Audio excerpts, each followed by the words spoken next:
At a high school, a girl named Chen Mo faces a familiar nuisance. Our persistent MC Chen Yong keeps challenging her. Chen Mo bluntly asks why he keeps competing with her after losing 99 times. Chen Yong acknowledges her excellent grades, athletic ability, and artistic talents, but still believes that she's not perfect. While declaring his ambition to defeat her in one aspect, he grabs her hands without hesitation and requests a 100-meter race. He also includes a bold condition that he has to do whatever she wants if she wins the race. Flustered, Chen Mo subtly asks him to be her boyfriend, but unfortunately for her, he does not hear a single word. When he asks what she said, Chen Mo's face turns bright red. Embarrassed and furious, she immediately cusses at him instead. Shortly after, the teacher overseeing the race confirms that everything is ready. At that moment, Chen Yong introduces himself as an ordinary high school student who believes hard work can surpass talent. He stares at his opponent, who is the versatile and unbeatable School Belle. Hoping to beat her at least once, he reassures himself that his body is at its peak performance. Moments later, the starting pistol goes off, and the race begins. Chen Yong bursts forward at full throttle, leaving Chen Mo to eat his dust. While he desperately hopes to beat her once, Chen Mo flash steps past him and wins the race effortlessly. She also breaks her previous record in the 100-meter race, and the crowd praises the genius, leaving Chen Yong to drown in despair. Despite everything, Chen Mo promises to indulge him in a race anytime they are free, and Chen Yong reiterates his ambition to defeat her. Speechless, Chen Mo watches his cringe theatrics, but an earthquake suddenly occurs. While the students wonder what's going on, the ground splits open and swallows them up. When Chen Yong regains consciousness, he finds himself floating in an unfamiliar realm. The goddess of the plains appears and introduces herself as the overseer of all realms. Seeing his confusion, she informs him that he has crossed the Rainbow Bridge and explains how a great earthquake killed him and his classmates. Since Chen Yong's fate should not have ended, she decides to grant him another chance. As compensation, she offers him reincarnation in another world, along with a special ability. Cautiously, Chen Yong wonders if she's lying, but she assures him that his classmates and teachers have already transmigrated to that world. With this, he suddenly remembers Chen Mo and wonders if she's also in the new world. Without hesitation, he grabs the goddess and demands the strongest ability, no matter the condition attached. She tells him about the ultimate fusion system which can give him limitless growth. But before she can explain further, Chen Yong pressures her to send him to the world with the ability. Unable to endure the disturbance, she agrees and tells him not to regret his decision. Determined, Chen Yong stresses that becoming the strongest is all that matters and hopes to surpass Chen Mo through effort. The goddess asks him to prepare as she begins the transmigration ritual. Moments later, Chen Yong plummets from the sky and crashes into the ground while complaining about the transmigration method. Realizing that he is still alive after the fall, Chen Yong wonders if it is the system's ability. When the dust clears out, he discovers that he has turned into a larva. Just then, the system prompt appears, congratulating him for the successful binding with the ultimate fusion system and displaying his other stats. He wonders why the goddess did not tell him about the race change. However, the system informs him that he can evolve from the iron shell pupa by devouring enough spirit beasts. Seeing this, Chen Yong accepts his fate and decides to claw his way to the top through hard work. Shortly after, he notices his circumstance and tries to wriggle his way out of the big pit, but it is to no avail. While reflecting on the luxury of walking, Chen Yong notices the jungle's quietness. Soon after, he senses some strange movement and wonders what it is. Suddenly, some cute rabbit creatures appear, but to his surprise, they transform into ominous forms that scare the crap out of him. The beasts charge at him and he panics. Determined not to lose his life in such a place, Chen Yong remembers the sit-ups he did as a human. Relying on muscle memory, Chen Yong pushes himself out of the enemy's path. Unfortunately for him, he is unable to stop rolling and soon encounters more trouble. Thankfully, he survives a boatload of predators, and he wonders what type of world he ended up in. Later, Chen Yong gets stuck to a tree and sees the rabbit beasts approaching him. While he begs them to spare him, the beasts charge at him. To his shock, Chen Yong devours the beast, and the system prompt immediately shows him the details of the bouncy rabbit he is currently devouring. Seeing this, the other bouncy rabbits scatter in all directions and retreat. Shortly after, the system congratulates him for acquiring the spirit beast's bounce ability after fusing with it. As he tests the ability, Chen Yong guesses that it's the ultimate fusion system's ability.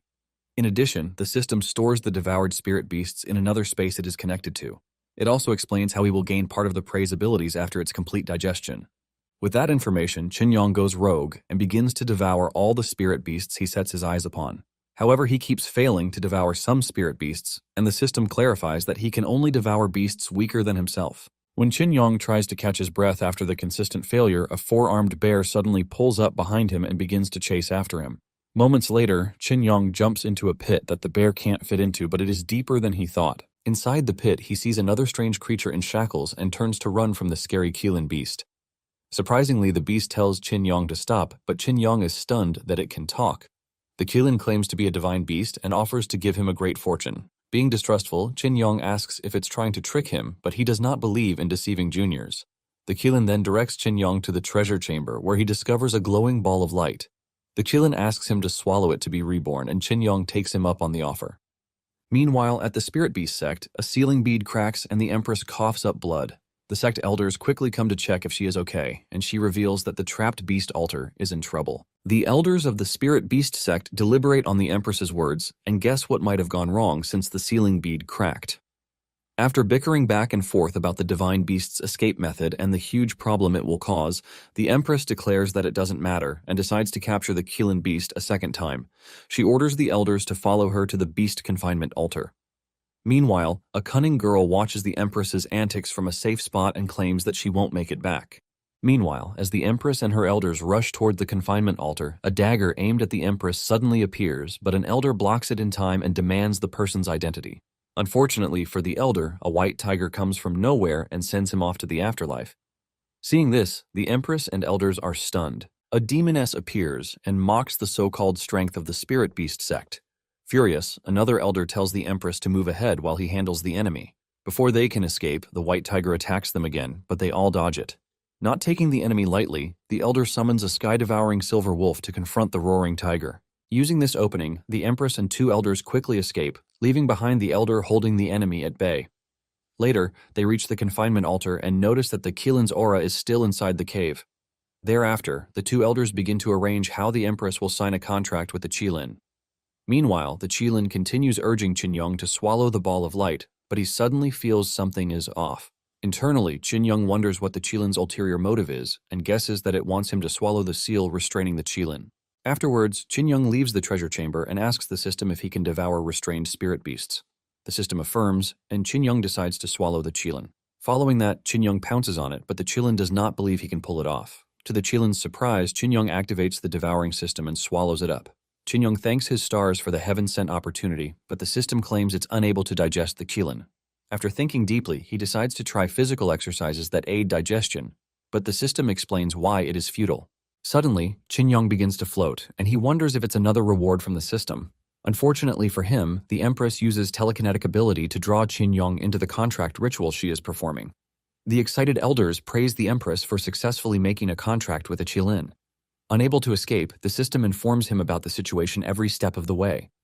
After a 5-second countdown, Chen Yong becomes the Empress's exclusive spirit beast, but his tiny appearance leaves her shocked. At that moment, Chen Yong jolts awake asking about the situation.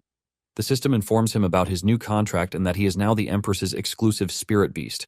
Realizing they failed to capture the Qilin, the sect elders go nuts, while the Empress freezes in disbelief. In addition, the system reveals that the contract cannot be undone. As Chen Yong tries to wriggle his way out of the dilemma, he sees the Empress's face and notices a striking resemblance to Mo. However, the Empress is furious about the disappointing outcome, and from her demeanor, Chen Yong realizes that she's not Mo. Just then, the system tells Chen Yong about the successful connection of the spiritual energy circuits, and the Empress immediately coughs up blood. The second elder rushes towards her in concern, but the third elder stops him, explaining how the Empress has become useless because of the trash she made a contract with. After conspiring together, they decide to seek another lord and abandon the Empress. They collect all the spirit treasures the sect had provided to the Empress and flee before the demoness arrives. The Empress watches them leave. Betrayed and weakened, she cusses them under her breath and coughs up more blood. Realizing that she has lots of enemies, Chen Yong decides to slip away, but the system immediately informs him about the perks of the contract. Presumably, spirit masters can summon their beasts anytime without restrictions, and spirit beasts' lives end once their masters cross the Rainbow Bridge. Looking through these hints, Chen Yong wonders what he has to do to break free from her. Before he can think further, the white tiger from earlier appears after ending the elders' lives in gruesome ways, before they can escape. Witnessing this, Chen Yong acknowledges the strength of the white tiger. Soon after, the demoness arrives at the cave. As she approaches the injured Empress, she narrates how her sect has been bullying others for years. She then reveals her plan to become the alliance leader once she takes out the Empress and all other competition. Out of nowhere, Chen Yong warns the demoness not to step on him, and she curiously picks him up because he talks. She notices the contract mark on Chen Yong, mocks the Empress because she promised to get a Qilin, and concludes that it is the reason the elders bailed on her. Despite her injury, the Empress decides to take her on, confident that she does not need a spirit beast to do so. However, the demoness effortlessly stomps her. Remembering that he is done for if the Empress ends there, Chen Yong jumps in to protect the Empress, but it is futile. Moments later, the demoness does not feel the Empress's aura anymore and concludes that she is gone to meet the Maker. Thereafter, she orders the white tiger to devour her remains for cultivation benefits. While Chen Yong cusses his uselessness under his breath, he notices a strange light and wonders what it is. He notices a soul form that resembles Mo and immediately recalls the words of the god of plains. Since his teachers and classmates also crossed into that world, Chen Yong wonders if that is Mo's soul. The soul enters the Empress's body, and he guesses that the reincarnation is complete. Before Chen Yong can stop the white tiger, it lunges to eat the Empress's remains, but from nowhere, she forcefully shuts its mouth and sends it flying. The beast crashes into the ground, leaving the demoness speechless. That familiar strength and overwhelming force convince Chen Yong that the Empress is now Mo. Unable to understand the situation, the demoness marvels at how Mo repelled her spirit beast barehanded. Without hesitation, Chen Yong calls her Mo and rushes over to tell her who he is. Since Chen Yong is now a talking bug, Mo concludes that it is all a dream, but the demoness soon cuts their reunion short. She attacks with a whip, but Mo blocks it with Chen Yong's body. While the demoness ponders how the Empress suddenly became stronger, Mo asks Chen Yong why the demoness suddenly attacked them. Still in pain from being used as a shield, Chen Yong claims he doesn't know the full story. However, he guesses that the demoness is after Mo for revenge since she is a big figure in a sect. Chen Yong suggests that they retreat, but Mo, who still thinks it is all a dream, decides not to lose to anyone, even in a dream. Shortly after, the white tiger recovers, and the demoness uses their exclusive contract skill.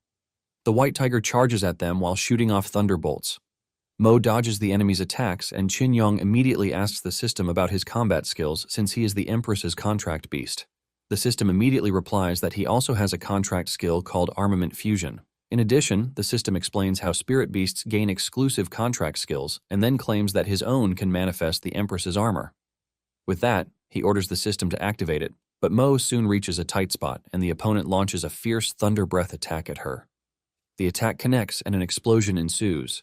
As the dust clears out, the demoness concludes that she is done for this time, but surprisingly, Mo holds out against the enemy's attack with her armored hand, and the system reveals that the armament fusion compatibility is at 16%. Mo crushes the enemy's exclusive skill effortlessly and ponders on her armored arm. Speaking from the armor, Chen Yong briefs Mo about the armament fusion, and she realizes that the big bug transformed into it. Watching in disbelief, the demoness continues the incessant attacks, and the white tiger charges at Mo. Chen Yong warns her to be careful, and the face-off begins. Mo efficiently dodges the attacks, and after a while she counters with a punch. She pummels the tiger so badly that the demoness receives a recoil.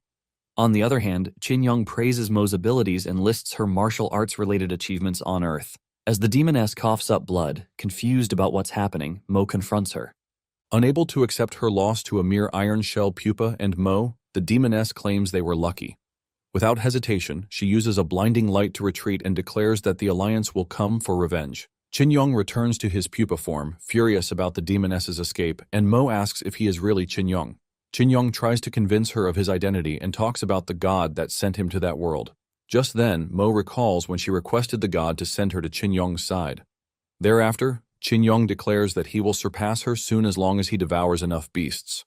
After the deja vu moment, Mo laughs and embraces Chen Yong tightly. His face turns bright red and he demands his freedom. Suddenly, Mo coughs up blood and collapses. Visibly worried, Chen Yong ponders the cause and suggests that it is the side effect of forming a contract from earlier. Out of nowhere, the system informs Chen Yong that he can obtain new abilities by devouring the white tiger. Without hesitation, he swallows its lifeless body and reluctantly licks her up to apply the white tiger's vitality. Apparently, his saliva or blood can give recovery effects to injured people.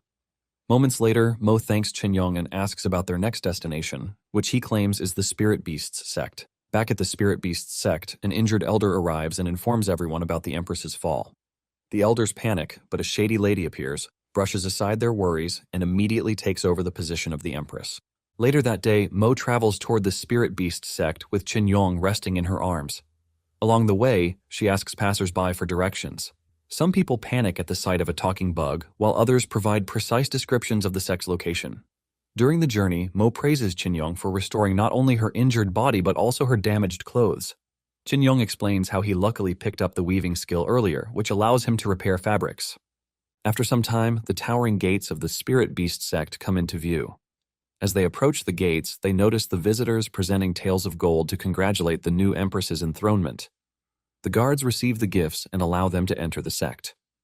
Observing this, Chen Yong wonders what the sect is playing at and decides to have a look. When Mo steps towards the gates, the guards immediately block her entry, revealing that all guests must offer gifts to the new Empress.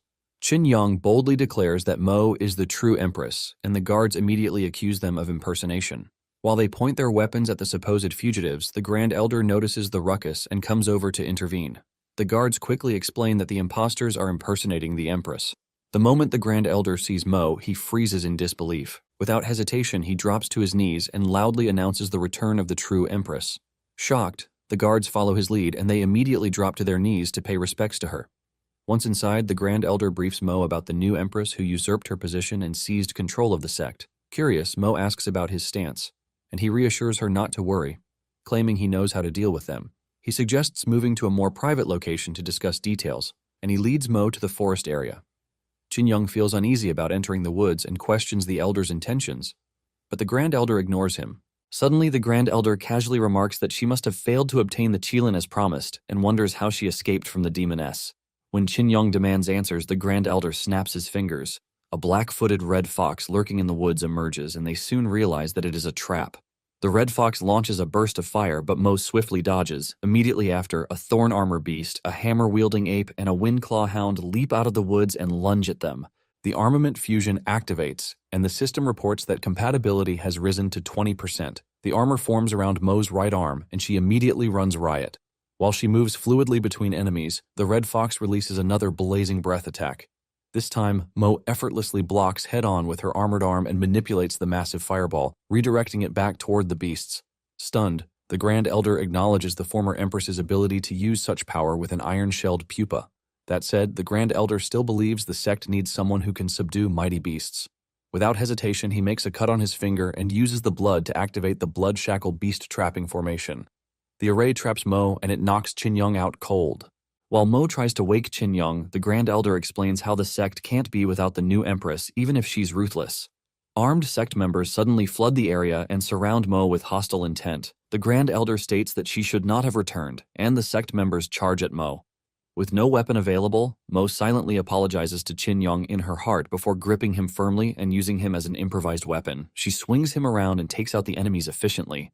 The one-sided confrontation leaves the Grand Elder confused, especially since the blood formation had sealed her spirit beast. Yet she continues to fight with overwhelming strength. As soon as Mo defeats the sect members, the blood formation dissipates and Chen Yong regains consciousness. He complains about headaches, but Mo blames it on the enemy's trap. Since it comes down to it, the Grand Elder decides to act personally, and he summons his sacred radiance, Imperial Lion. Hoping to cleanse the sect once and for all, he releases the fire attribute spirit beast on them. Mo asks Chen Yong to begin fusion while the fodders lying on the ground hype up the strongest spirit beast bestowed on the Grand Elder by the new Empress. While the Imperial Lion lunges at Mo, the armament fusion activates with the adaptation still at 20%. As the lion crashes into her, Mo braces herself and blocks the full force of the attack with her armored arm, though the impact pushes her backward several steps. The Grand Elder stares in disbelief, unable to comprehend how she is resisting the Imperial Lion head-on. Determined to end the confrontation, he activates an exclusive skill and orders the Imperial Lion to roar. At that moment, Mo clenches her fist and tries to repel the roaring attack, but she suddenly freezes on a spot. The Grand Elder notes that the roar cannot be resisted because it causes temporary loss of consciousness to its victims. Chen Yong desperately urges her to dodge, but before she can recover, the Imperial Lion sends her flying. Mo tumbles violently through the forest and crashes into a tree with tremendous force. As the Imperial Lion slowly approaches, Chen Yong urgently asks Mo why she froze up, and she explains how her mind suddenly went blank. Before they can analyze further, the Imperial Lion unleashes another powerful roar. Mo spaces out again while trying to block it with her armored arm. Luckily, unlike before, she recovers much faster and quickly evades the Imperial Lion's claw attack. Mo leaps onto a nearby tree branch and quickly explains that the lion's roar causes temporary mental paralysis. Hearing this, Chen Yong concludes that clashing head-on is dangerous and suggests reverting it to a savage beast. Just as Mo dodges another roar attack, the Grand Elder concludes that she is done for. Unfortunately for him, Mo sneaks up on him and slams him into the ground, knocking him out cold. With that, Chen Yong remarks that the lion won't be as troublesome since she has taken out the controller. Even so, the Imperial Lion continues attacking fiercely, driven by instinct, but Mo dodges and counters efficiently. During the exchange, Mo luckily gets on its back after several exchanges, and it decides to jump off a cliff in an attempt to shake her off.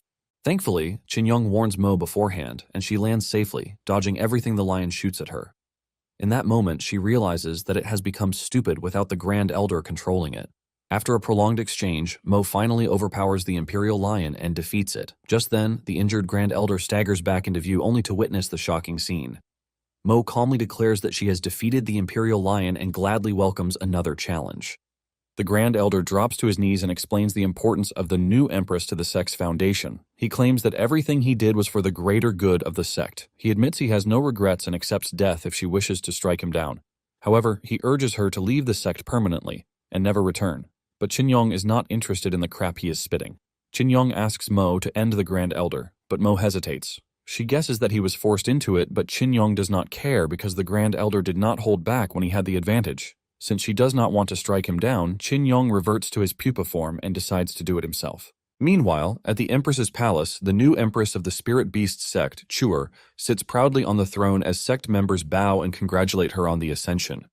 Chuer reflects on the years she spent waiting for this opportunity. In her mind, aligning with the Beast Taming Alliance was the smartest decision she ever made. However, murmurs spread among the crowd. Some whisper that a coup happened and the real Empress has been harmed. Hearing these rumors, Chuer orders the guards to bring the people dissatisfied with her enthronement. A few moments later, the guards lead some prisoners into the hall, and it includes the elder of the law enforcement hall, Xiao Xiao. Using Xiao Xiao as an example, Chuer coldly announces that this is the fate of rebels and traitors. While at it, she declares that the former Empress, Mo, is already with the Maker, but Xiao Xiao does not believe it. She declares that Chuer plotted against Mo, but Chuer approaches her and slaps the crap out of her. She accuses a warden of not punishing the prisoners harshly, but he argues that Xiao Xiao is still an elder. Without hesitation, Chuer decapitates him and declares that Xiao Xiao is now a traitor. With that, Chuer takes out a heavy chain weapon and decides to deal with Xiao Xiao herself. Since Xiao Xiao does not want to submit, Chuer violently whips her with the chain till she collapses. Following that, Chuer offers another chance and orders Xiao Xiao to swear allegiance to her. Xiao Xiao's subordinates urge her to accept the new Empress's offer, but she refuses to acknowledge a fake. Enraged, Chuer decides to end her this time and powers up the chain for her next swing. Unable to escape the impending doom, Xiao Xiao thinks of Empress Mo in her final moments and hopes to meet her in the next life. Thankfully, Mo arrives in the nick of time and blocks Chuer's attack. After receiving the hit, Chen Yong warns Mo about Chuer's strength because he felt some pain when he absorbed the impact of her attack. At that moment, Mo notices Xiao Xiao, who seems to have expected her return. Elated, she hugs Mo's leg and immediately blames the situation on Chuer's plots. Chen Yong asks about her, and Mo recalls memories of her relationship with Xiao Xiao. She concludes that Xiao Xiao is a bootlicker, and he agrees. Just then, Chen Yong drops back into his pupa form and boldly confronts Chuer for harming Mo's people. Annoyed, Chuer coldly asks why Mo is still alive when the Grand Elder already confirmed her death. Chen Yong has the Grand Elder dragged in and asks if that is the same reliable source she was referring to. The Grand Elder apologizes to Chuer, but in her eyes, he loses his usefulness and becomes nothing more than trash. Before tensions can escalate further, Xiao Xiao rushes forward in excitement and grabs onto Mo's clothes, praising her for easily defeating the Grand Elder. Within the crowd, hidden spies observe the situation. They wonder why the previous Empress is back and decide to enjoy the show as internal conflict unfolds within the sect. Unbothered about the Grand Elder's defeat, Chuer coldly announces that she will send Mo to the Maker a second time. Just as she prepares to act, 3 geezers arrive and step forward to handle the small fries in her place. Xiao Xiao freaks out and wonders why they are siding with Chuer. Chen Yong asks who they are, and Xiao Xiao introduces them as the 3 Grand Elders of the Spirit Beast sect, powerful beast tamers who have reached the Maigres realm. Confused, Chen Yong wonders what Maigres means. Xiao Xiao initially brushes him off, claiming he would not understand, but Chen Yong protests that she is underestimating him. She briefly explains the ranking system of beast tamers and lectures him on the 9 ranks for beast tamers. She lists them out from the highest to lowest and adds that these major realms are subdivided into 9 stages. Presumably, the higher the rank, the stronger the spirit beast they can form contracts with. In addition, a higher rank also improves coordination with spirit beasts. Chen Yong asks about Mo's realm, and Xiao Xiao reveals that she was once in the 8th stage of the Fecta realm. She explains how Mo sacrificed her divine beast in the past when she was ambushed and claims that her realm probably dropped further after she contracted a useless beast like him. Chen Yong fumes at the remark, but before he can respond, the three Grand Elders interrupt their chit-chat and order them to prepare for the afterlife. They confidently announce that their realms now surpass hers, especially since she lost some cultivation in the past. After their declarations, they summon their divine beasts, which include the bristle horse, giant horned deer, and double-headed snake. Without hesitation, they command them to attack, and the divine beasts lunge at Mo. She dodges, but the collision of their attack sends shockwaves through the courtyard, kicking up some dust and debris. Nearby sect members scramble to escape the area to avoid being caught in the crossfire. Despite the pressure, Mo remains calm, and Chen Yong activates armament fusion at her request. Before she assesses the situation, Renyi orders his giant horned deer to charge at her, and it instantly obeys. Mo grabs it by the horn and pushes back, but soon admits its strength is overwhelming. While struggling to repel it, she suddenly coughs up blood. Renjia steps forward with a mocking smirk, explaining the strength of the double-headed snake's poison, which has already entered her system. He tells her to accept her fate and signals the others to finish her quickly, since she is already under his control. Renbing decides to handle the rest, and orders the bristle horse to unleash volleys of sharp main projectiles. With no way to retreat, Mo realizes she is in a bind. However, the projectiles aimed at her do not connect. Instead, Xiao Xiao steps in front of her and uses herself as a meat shield. As she collapses from the impact, she claims she is glad that Mo is doing great. Chen Mo watches as Xiao Xiao falls to the ground, and Xiao Xiao recalls all their happy memories together and is glad she got to protect her. Chen Mo desperately screams for Xiao Xiao, but the elders call Xiao Xiao a cannon fodder, who just wasted her life to save another piece of trash. On hearing this, Chen Mo gets pissed and emanates a red aura from her body, vowing not to forgive them. Still, the men look down on her, saying she isn't a match for them combined, and they command the giant horned deer to crush her, but to the deer's surprise, she lifts it up from its horns like a pro wrestler preparing to land a suplex.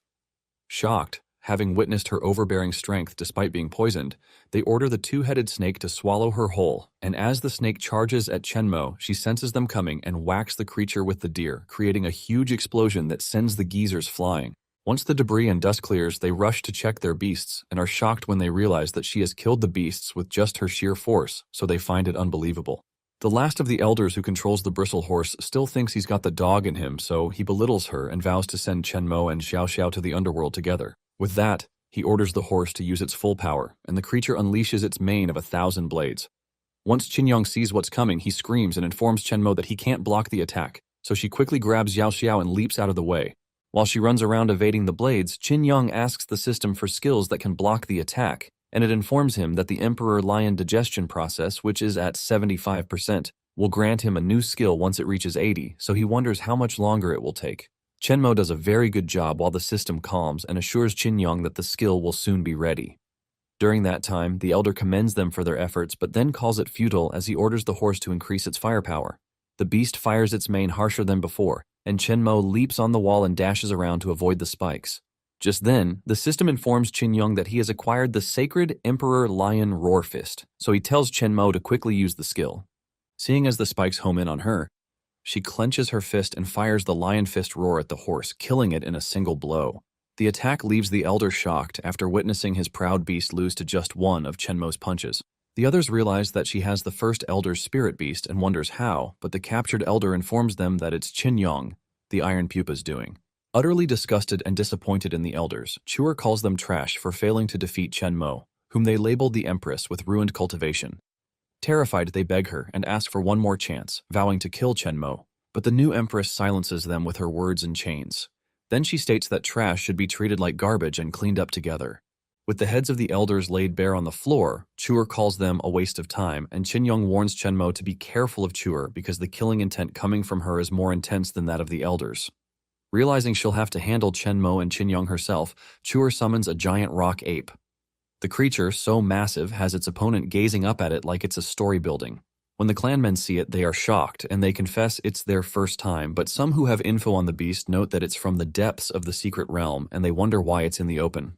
The ones well-informed speak about how beasts like the giant rock ape are rumored to be victorious over peerless masters in the early stages of the Merrick realm. With that on their side, the men marvel, saying that with the help of such a strong beast like the giant rock ape, their sect will ascend to greater heights. Chuer then tells Chen Mo that she'll give her one chance to kneel before her like a dog and lick her shoes, and only when she admits her incompetence will Chuer consider letting her live. Not surprisingly, Chen Yong tells Chuer to save the dream talk for when she's actually asleep, and Chen Mo agrees with him. As she dashes towards Chuer to fight her, Chuer orders the rock ape to crush the duo. Immediately, the ape throws a punch at them, but Chen Mo leaps on its fist, and from Chen Yong's order, she charges her lion roar fist, hoping to take the ape out in one hit. She then leaps into the air and fires the attack at it, but it does little damage to it, so in retaliation, the rock ape slams her to the ground. There, Chen Yong worriedly asks Chen Mo if she's okay and can continue to battle, and she reassures him. This time around, not giving them any time to rest, the giant rock ape throws another fist, but Chen Mo avoids it and makes a run for it. Chen Yong then advises her not to fight it head-on, but to find a way for it to lose its spiritual energy supply from its contractor. That way, the ape can't use its original power. So, just like the case with the Great Elder, Chen Yong advises her to go straight for Chuer, and with that, Chen Mo dashes straight at her while charging up her lion roar fist skill. Chuer, on the other hand, who realizes what their goal is, summons another beast called Rock-Dwelling Crab, and the monster immediately comes out to protect Chuer. Chuer then informs them that the Dwelling Crab has the strongest defense from the depths of the secret realm. No one can leave a scratch on its shell. Chen Mo notes that the Rock-Dwelling Crab's defense is even higher than the giant rock ape's. Chuer then orders the crab to use pincer frenzy, so Chen Mo tries to dodge the attacks but eventually gets caught. The ape also follows suit and smacks her to the ground, causing Chen Mo to pass out. Chen Yong tries to wake her up, but she's out cold, and in that moment, Chuer orders the ape to crush them, so the creature puts its hands together, and Chen Yong can only curse as he watches it brings its hands down on them. Suddenly, Chen Yong finds himself in a different space and learns from the system that the outside world is frozen, and he was brought there because his life was in danger. Because of this, the system grants him two choices. He either temporarily transfers all of Qilin's power to Chen Mo, and he'll turn into a full body armor, whereby losing his independence, or he prematurely activates combat mode, which has 50% of Qilin's ability, and Chen Yong gets to retain his independence. Remembering that Chen Mo is unconscious, Chen Yong, who never wanted to rely on her, whom he still vows to surpass, picks the second option. The system acknowledges his choice and then grants him a bonus activity, which allows him to devour Chris-tiered. His body then evolves, and in that moment, time resumes. So the giant rock ape's fist slams down on them, or so it thought.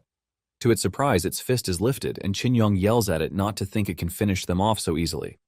Chen Yong, who has now partially evolved to a dragon, surprises Chuer, who expected the ape to have dealt with them. The other members of the sect are shocked when they see the transformation, and they wonder how that's possible since ancient dragons vanished long ago from their world. Refusing to acknowledge Chen Yong's strength, Chuer says he only took the dragon's form, but he's still trash. She then orders the ape to use a giant rock punch, and the ape does as told, but just when the fist nearly strikes Chen Yong leaps at it and whacks the ape with its tail, forcing it to fall back and crash. The giant rock ape then tries to get up, but Chen Yong isn't having any of that, so he leaps at it and bonks it on the head, causing it to collapse. Utterly shocked, Chuer wonders how it's possible, but then Chen Mo takes a look at her and says she's up next. With her life threatened, Chuer orders the rock-dwelling crab to stop Chen Yong, so the crab charges at him, but Chen Yong, who's very confident in his abilities, states that the crab is just slightly harder, so he charges up the lion fist roar and tells Chuer to watch him break it. In one shot, he strikes the crab and it explodes into pieces. Only then does Chuer realize how dangerous Chen Yong is for demolishing her ultimate form of defense.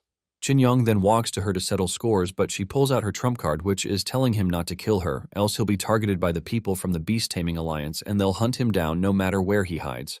Curious, Chen Yong asks her what she's talking about and who the Beast Taming Alliance is, but as she tries to elaborate on the matter, a voice orders her to shut her mouth, saying she has said too much. An invisible hand then reaches for her heart, but Chuer pleads with it, begging that she hasn't revealed anything about them. In that instant, the voice orders her to die there, and its hand squashes her heart. Immediately, Chuer pukes blood and falls to the ground, dead. Shocked, Chen Yong calls for her, and he wonders if she's gone, and this scares her sect members, not just because of her demise, but the Beast Taming Alliance Chuer mentioned, because they know it as an organization that goes around destroying things under the banner of beast liberation. Just from their murmurs, Chen Yong learns little about the beast organization, and even the rest elder notes that the matter has gotten complicated. Elsewhere, a man named Chulong walks off, saying that relying on someone like Chuer wouldn't work, which is why if they want to liberate the spirits in the region, then he's the one who'll have to do it. Chen Mo wakes up shortly afterwards and is surprised to see Chen Yong's new transformation, so he informs her that he has gained a new ability. Xiao Xiao also wakes up, surprised she isn't dead, and wonders why she's sticky. She realizes that her wounds are all gone, and once she spots Chen Mo, she watches the entire sect bow to Chen Mo and welcome her back to the throne. Chen Yong is amazed after watching them kneel before him, but Xiao Xiao rushes over and clings to Chen Mo like always. As Chen Mo tells her to let go, Chen Yong is glad that they have a place to stay.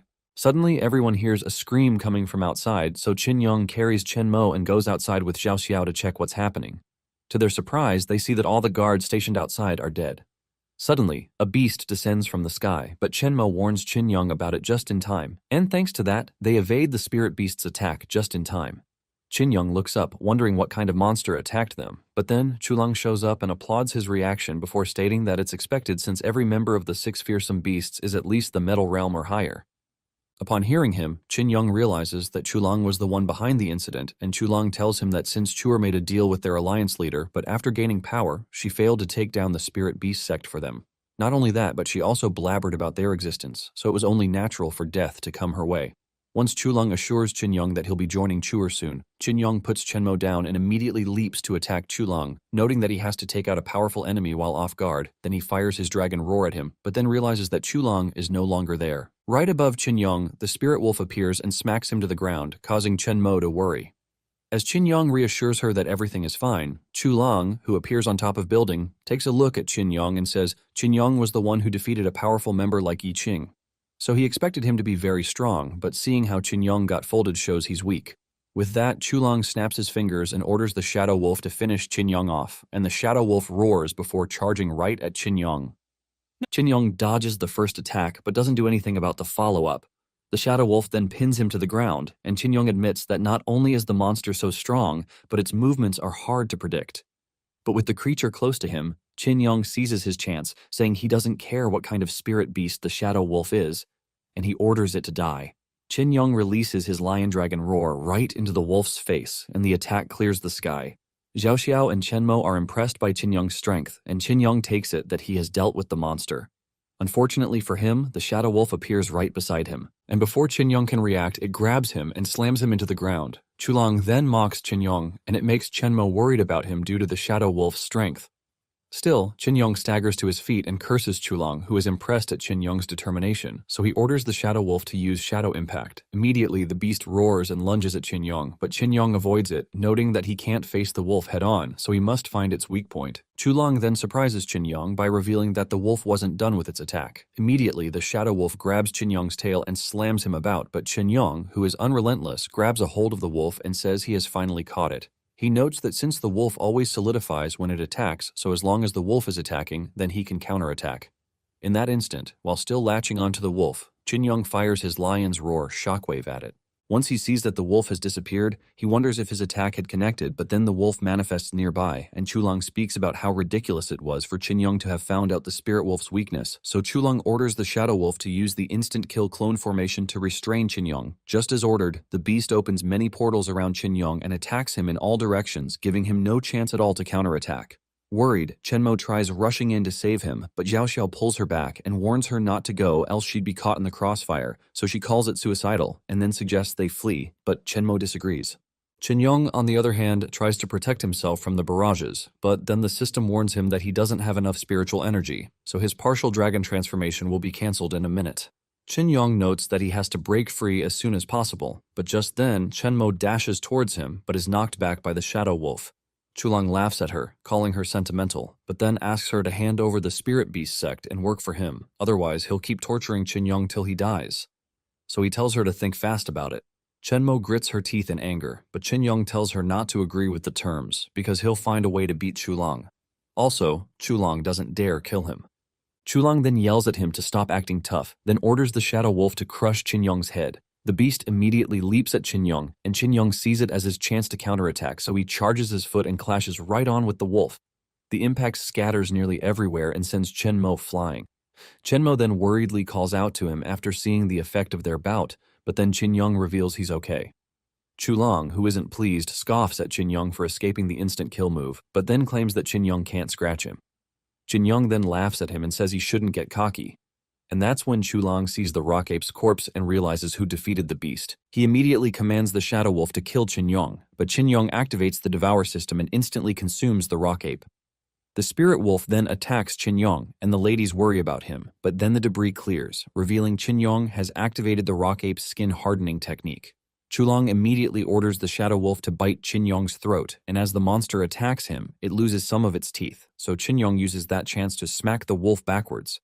Now cocky, he declares the wolf isn't so strong, and this pisses Chulong, who declares that Chen Yong isn't the only one who can devour and evolve. In that instant, he orders the shadow wolf to transform into a moon shadow werewolf. Red energy surrounds the creature, and it grows so enormous that Chulong tells Chen Yong to feel true fear. He orders the werewolf to use Moon Shadow Ram, and immediately the werewolf strikes Chen Yong, sending him bouncing on the cliffs before crashing. Without giving Chen Yong time to recover, the werewolf smacks him into the sky before preparing a beam and launching it at Chen Yong. Thankfully, Chen Yong sees the attack, so he retaliates with his own dragon roar, offsetting it and creating a huge explosion. By the time Chen Yong lands, the werewolf comes after him and bites through his stone armor, causing him to bleed. Still, Chen Yong counterattacks with an electric-charged kick, smacking the wolf backwards. He watches as the wolf gets up and notes that the attack connected, and this time around, the wolf didn't turn into a shadow, so Chen Yong wonders if the wolf abandoned its shadow ability for power. He then decides to test out his theory to see whose attack is greater, so he attacks the werewolf with a fully charged stomp, and the attack creates shockwaves. Back at the sect ground, since Chulong's spirit is away fighting Chen Yong, Xiao Xiao utilizes the opportunity to summon her green grass spirit beast. The plant-like monster shows up, and Xiao Xiao orders it to use its wild growth on Chulong. Suddenly, Chulong sees vines latching onto him, and when he sees who's responsible, Xiao Xiao dashes at him with a plant sword before chopping him off. To her surprise, he respawns like a game character and scoffs at her, calling her a mere Migrez realm weakling who cares to challenge him. He immediately activates Shadow Burial, but she commands her beast to use Green Vine Wall. Vines instantly sprout up and counter the shadow attacks, so she follows up by ordering her beast to use Green Vine Skynet. As the monster entraps Chulong with vines, Xiao Xiao tells Chen Mo to hurry up and join Chen Yong, since the farther a beast spirit is from its master, the weaker it becomes. Xiao Xiao then pleads with Chen Mo to take care of Chulong's beast while she holds him back. Chen Mo then dashes off towards the monsters fighting, but Chulong asks Xiao Xiao if she thinks he'd let her get away. He summons his sword and strikes Xiao Xiao, but she parries his attack before saying that while Chen Mo takes care of his beast, she'll ensure he stays with her and keeps him company. Chulong feels insulted for a mere Migrez realm weakling to think she can sacrifice herself to stop him, so he tells her she's underestimating him and vows to let her experience the absolute insurmountable gap between her Migrez realm and his Merrick realm. Meanwhile, the two beasts evenly trade blows, and at one point the werewolf tries striking Chen Yong, but Chen Yong appears right behind it with a dragon's flame shockwave, knocking the werewolf backwards. But as the werewolf tanks the attack, Chen Yong leaps at it like a cannon bolt and smacks it with his tail. Despite receiving the hit, the werewolf counterattacks with a strong kick that sends Chen Yong flying several meters away. As Chen Yong struggles to catch his breath, he wonders why his power has weakened so much, so the system tells him that a contracted spirit beast grows weaker the farther it is from its contractor.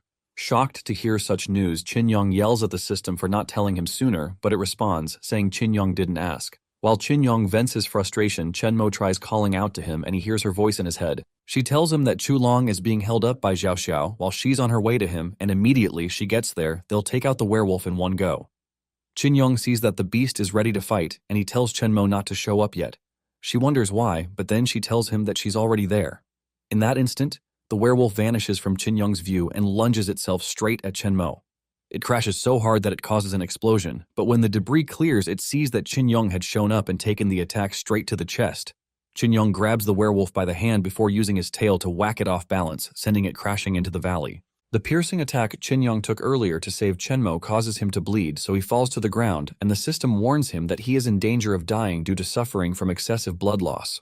Worried, Chen Mo frantically moves around, wondering what she can do to save him, and just then, the system informs her that it senses a strong desire from her, so it activates her exclusive skill.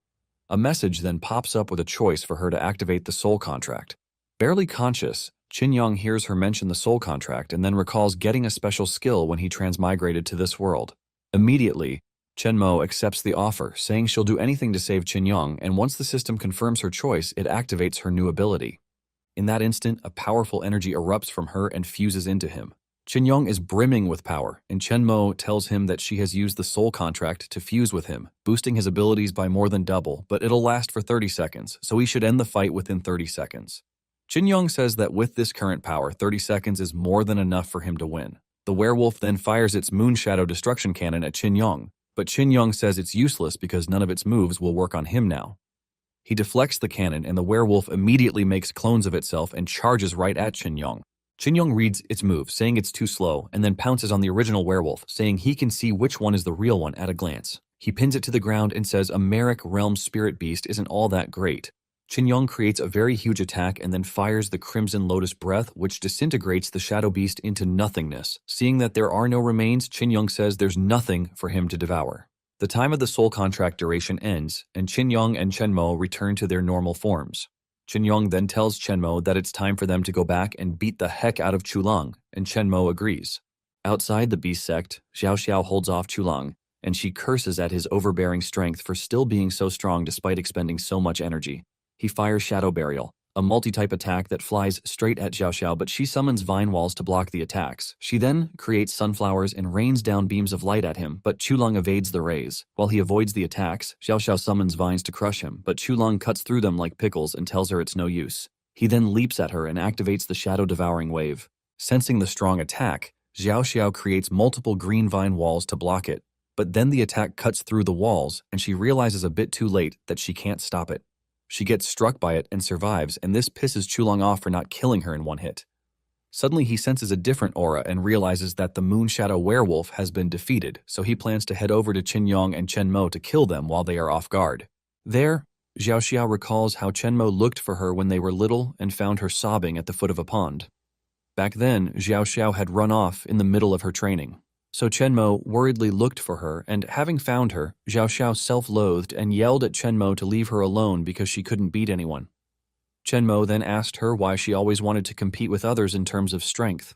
But after learning that Xiao Xiao believed strength was everything and it was the only way to match her high cultivation level, Chen Mo advised her that her observation skills were the strongest anyone had ever seen. Chen Mo encouraged her, saying that if Xiao Xiao used her observation skills well, then she could even find a way to deal with people who are 1 or 2 tiers higher than her, and all she had to do was believe in herself and not give up easily. Currently motivated, Xiao Xiao gets on her feet and calls Chulang's attention, ordering him to stop. Surprised that she can still move, he fires the same attack at her again, intending to kill her, but she sidesteps it and dashes towards him. While at it, Xiao Xiao notes that she is certain that from the very beginning, all of Chulang's attacks have been from the shadows. So she orders her beast to use Flower Sea on Chulang, and in that instant, the entire floor is covered with flowers, which then emanate a bright light. Surprised by the attack, Chulang wonders if she has seen through his abilities, and she confirms it for him by saying his source of power is from another beast hiding in the shadows, and as long as she cuts off his connection to the shadows, he can't use the immense power. As a last resort, Chulang tries ordering his shadow fox to come out, but the bright light traps it, so Xiao Xiao closes the gap between them and slashes him once more. This time around, she says it's over because the attack works, causing his blood to splatter all over her and the beautiful flower garden. Chulang curses after being cut down for losing to someone from a lower tier. He releases his shadow aura, and Xiao Xiao realizes that he's about to escape, so she sends her vines to attack him, and when they do, only a doll is left in Chulang's stead. Surprised, she realizes that Chulang must have substituted himself, and she finally gives in to the fact that it isn't simple to defeat someone from the Merrick realm. With the danger gone, Xiao Xiao collapses. But a short while later, Chen Mo and Chen Yong get to her and see how badly injured she is. As Chen Yong notes that his tongue can't heal her severe injuries in a short time, they hear a voice from behind congratulating them and see a rift in space. From it, the goddess of the plane emerges and tells them that they have now become people who can stand on their own and also gained qualifications to compete for the throne. Although surprised to see her, Chen Yong asks her what she means and dumbs it down for him by revealing that they will be participating next in a battle royale. He asks her why and remembers she didn't tell them anything like this while transmigrating, but then the goddess explains that although she's benevolent enough not to refuse a wandering soul, the current plan has a population limit that, when exceeded, collapses the world balance and eventually destroys the world. Now, methods of protection vary according to each world, and back in their original world, natural disasters often occur to cull the population. But in her own plane, everyone is equal, which is why, rather than deciding who should live and die, they have the right to decide for themselves. She then tells the system to show them the rules, and immediately it lists out an entire PDF explaining how it works. Firstly, all transmigrators will be granted the King Candidate qualification and given 2,000 points. Secondly, the King candidates can form a team with other King or non-King candidates, with the one with the most votes becoming the team leader. While non-King candidates can't vote, they, alongside King candidates, cannot defy the leader's orders. But when a leader is killed in combat, the next leader will be decided by a new vote. During that time, every King candidate has the right to leave the team. The final surviving King candidate or the team will gain the right to return to their original world and take all the points they have obtained. They must also complete the current objective within the time limit, otherwise they will face the death penalty. The objective is for them to absorb or eliminate one king candidate or team in the next 13 days to gain 2,000 points, else they'll be doomed. As Chen Yong and Chen Mo digest the rules, the goddess informs them that the exchange rate between the points in this current plane and the currency from their original world is 100, and the more they get, the more they can take with them when they return. Also, based on their performance, they can receive incentives. For starters, she informs them that the stage for the Battle Royale is the entire Yunling continent which they are on, and there, 100 king candidates will compete for their chance. She teaches them how to use the system to activate the map and see not just the entire continent, but also their location and also that of other king candidates. Chen Yong is shocked when he sees so many king candidates, but then asks why don't they form one big team and go back together with the guaranteed 2,000 points. The goddess tells him that if he thinks like that, he would be wrong because the reason he was chosen was because he has an urgent reason to return. And to know that reason, she snaps her fingers and tells them to experience it for themselves. Immediately, Chen Yong is transported back to his world, and he is surprised to see his apartment building. Suddenly, his mom sees him and cries happily now that he has returned, and she hugs him, saying she won't be alone anymore. Surprised, he asks about his father, and she takes him to the hospital, where she explains how his old man worked himself to the bone searching for him when he went missing. As a result, it caused his old illness to relapse and worsen, and he lost consciousness. She explains that his dad is kept alive thanks to the ventilator, and his treatment will cost a lot of money. But she has scraped some for the time being, and was heading home to get some of his clean clothes when she bumped into him. She tells Chen Yong that his dad will be happy to see him return, so she tells him to come and visit the old man after his classes. His mom talks about how times are tough for them, but they still have to save up for his follow-up treatments, and as long as they work together, mother and son, they can get through the situation. She starts coughing all of a sudden, and Chen Yong worries about her, but she assures him that she's fine, so he hugs her and she's surprised, and he tells her that he suddenly felt like it's been a long time since he did that. Inwardly, Chen Yong notes that even though his mom has bronchitis, she's usually fine because she takes her medicine, but for her to be coughing so badly means she can't afford her medicine anymore. He then remembers the rules of the Battle Royale about how the points for the Battle Royale can be exchanged for money, so he vows to win it and come back with a ton of money. Chen Mo, on the other hand, is also at a hospital where she talks to her unconscious mother and narrates how it's thanks to Chen Yong that she can communicate with people, despite sucking at it so badly. She mentions her adventure in the other world and Xiao Xiao, her new friend, calling her a weirdo who has a good heart. Chen Mo opens up on how, after her dad passed away, she became terrified of seeing anyone she had a connection with leave before her eyes, and that was why she couldn't make friends. Now she sobs, wondering how things turned out this way, and why something so bad had to still happen to her, despite her predicament. Earlier, when the goddess brought her back, Chen Mo learned from the doctor that her mother had a stress reaction after she disappeared, and it caused her to enter a vegetative state. On the bright side, her old lady's condition wasn't that bad as long as she cooperated with the follow-up treatment. Also, Chen Mo is required to come to the hospital every day to talk to her mom to help her get better, but then the follow-up treatment will cost a lot of money. Chen Mo realizes that no matter how much she currently works on Earth, she can't afford the treatment, but participating in and winning the Battle Royale will make such a problem go away. At the same time, when Chen Mo and Chen Yong draw the same conclusions, the goddess summons them back to her plane and then asks them if they think of slacking off. They immediately look at each other and vow to be back together to their world by becoming the strongest and seize the throne. Not far from the spirit beast sect in Mibosong Valley, Gu Yue, the valley's witch, reports to her sect master that they've investigated the situation at the spirit beast sect and confirmed that king candidates have also appeared there. The sect master, Jiang Fan, confirms his theory because of the recent commotion that happened over at the spirit beast sect, so he was certain it had to be other transmigrators. He then orders Guyue to take her people and immediately take down the king's candidate at the spirit beast sect. As she accepts his order, Jiang says he won't allow anyone to take the throne that belongs to him. After all, he's the only one qualified for it. Later that night, at the spirit beast sect, Chen Yong and Chen Mo check on Xiao Xiao, whom they claim the elders have treated for her injuries. As they hope for her to get better, suddenly, the space above them opens and the goddess pulls them both into it. Chen Yong immediately realizes where he's at and looks at his human form, but once he sees Chen Yong standing bare in front of him, he nearly dies from a nosebleed. The goddess praises their spirits for choosing to participate in the Royale, but then she tells them she has some bad news, which is why they were hesitating to register for the tournament. Only one ticket remained. She shows them the ticket and informs them that it means one of them will be left in this plane forever, and they are to decide amongst themselves who will compete in the Battle Royale. Without wasting time, they point at each other, believing the other person is the better candidate. and they are surprised that they didn't pick themselves, so Chen Yong asks why, saying it's only natural for her to go back to their world and resume being the perfect invisible Chen Mo. But then she looks downcast and reveals that in their world, everybody hated her, and even her parents thought of her as a burden. Chen Yong is surprised by this because he had always thought that many people looked up to her as the perfect role model. But then Chen Mo tells him it was just superficial, and she reminds him of when they had just resumed school and how all the students isolated her and wouldn't talk to her, but he was the only one who truly wanted to get close and surpass her. Back then, when he first saw her, he challenged her to track racing, but his fellow students dragged him away and called her a threat to his life because of the rumor they had picked up from the girls about Chen Mo having a sugar daddy. Still, Chen Yong didn't care one bit about that even when she told him directly, and all he wanted to do was prove he was better than her. Realizing how different he was from the others, she accepted and looked forward to his challenges every day, hoping he'd surpass her. Currently, Chen Mo admits that she doesn't want to go back to a world without him, and the airhead struggles to recall how they had first met. After listening to them, the goddess understands the bond they share, and then confesses that she wasn't finished with what she was saying earlier, and the two of them only need one ticket. They are shocked by the revelation, so the goddess reminds Chen Mo of the soul contract she signed with Chen Yong and how the contract made their souls one, and that's why one ticket is enough for them. Also, because of their excellent performance in the novice trial, the goddess reveals she'll grant them one ability or item from the trial.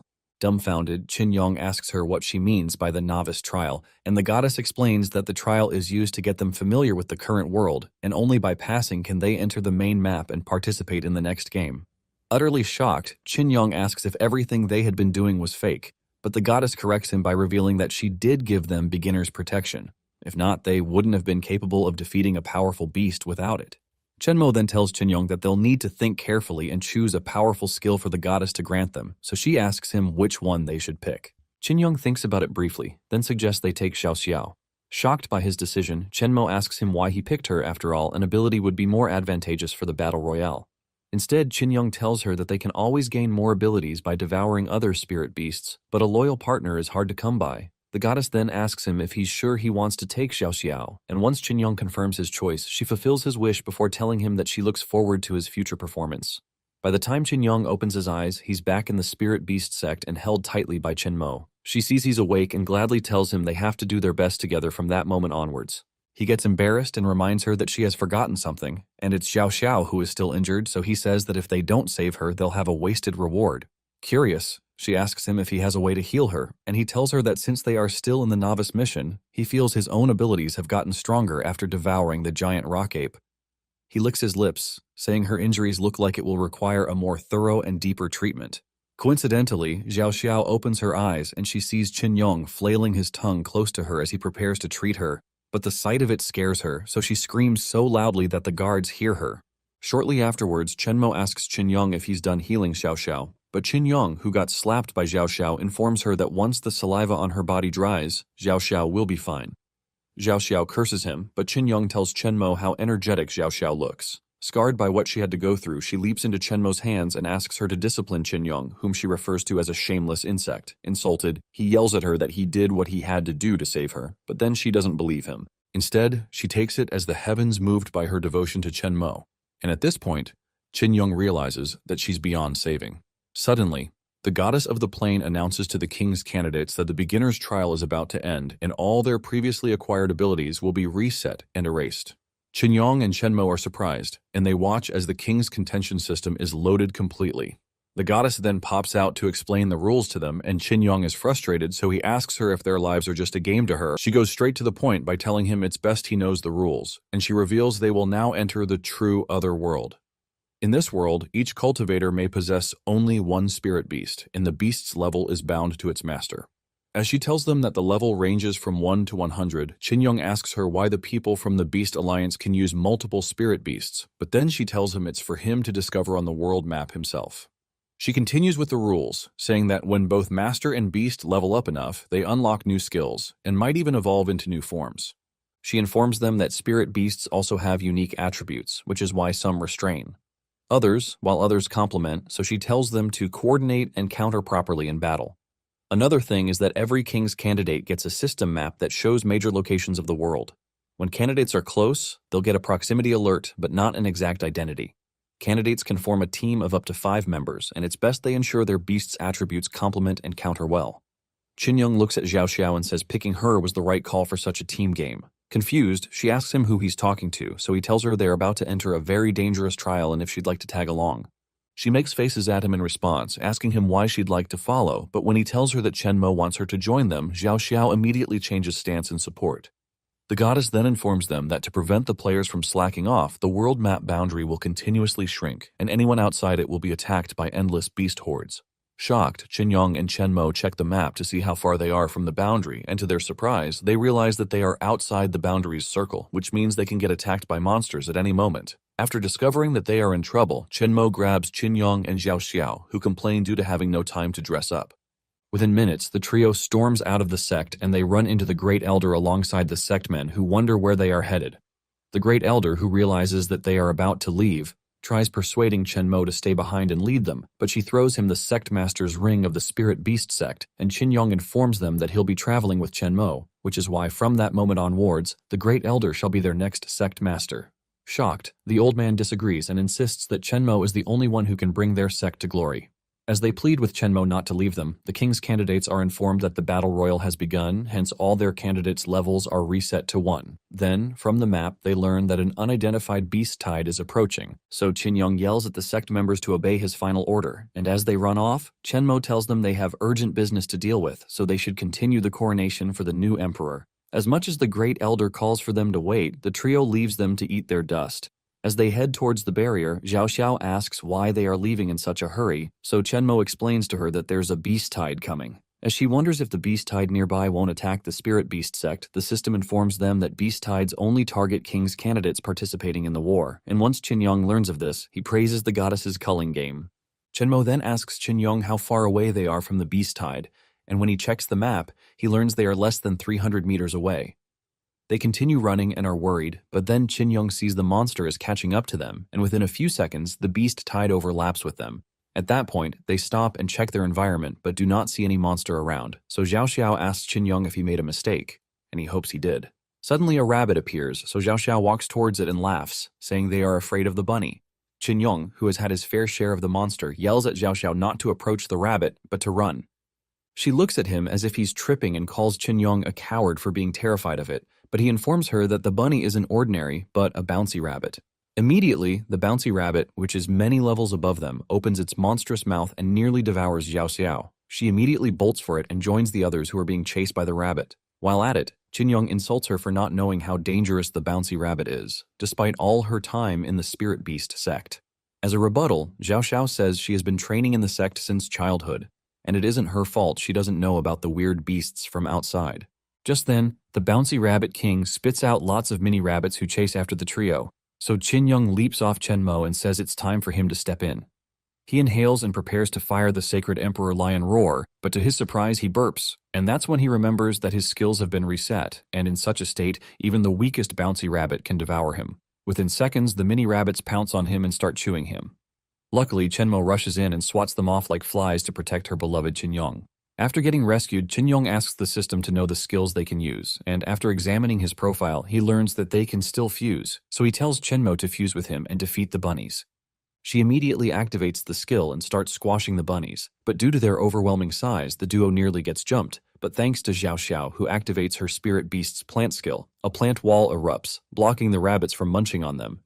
Chen Yong then thanks her for saving him, but she says she only did it for Chen Mo. They observe the plant walls, and seeing as the rabbits are munching the vines, they realize it won't hold on much longer.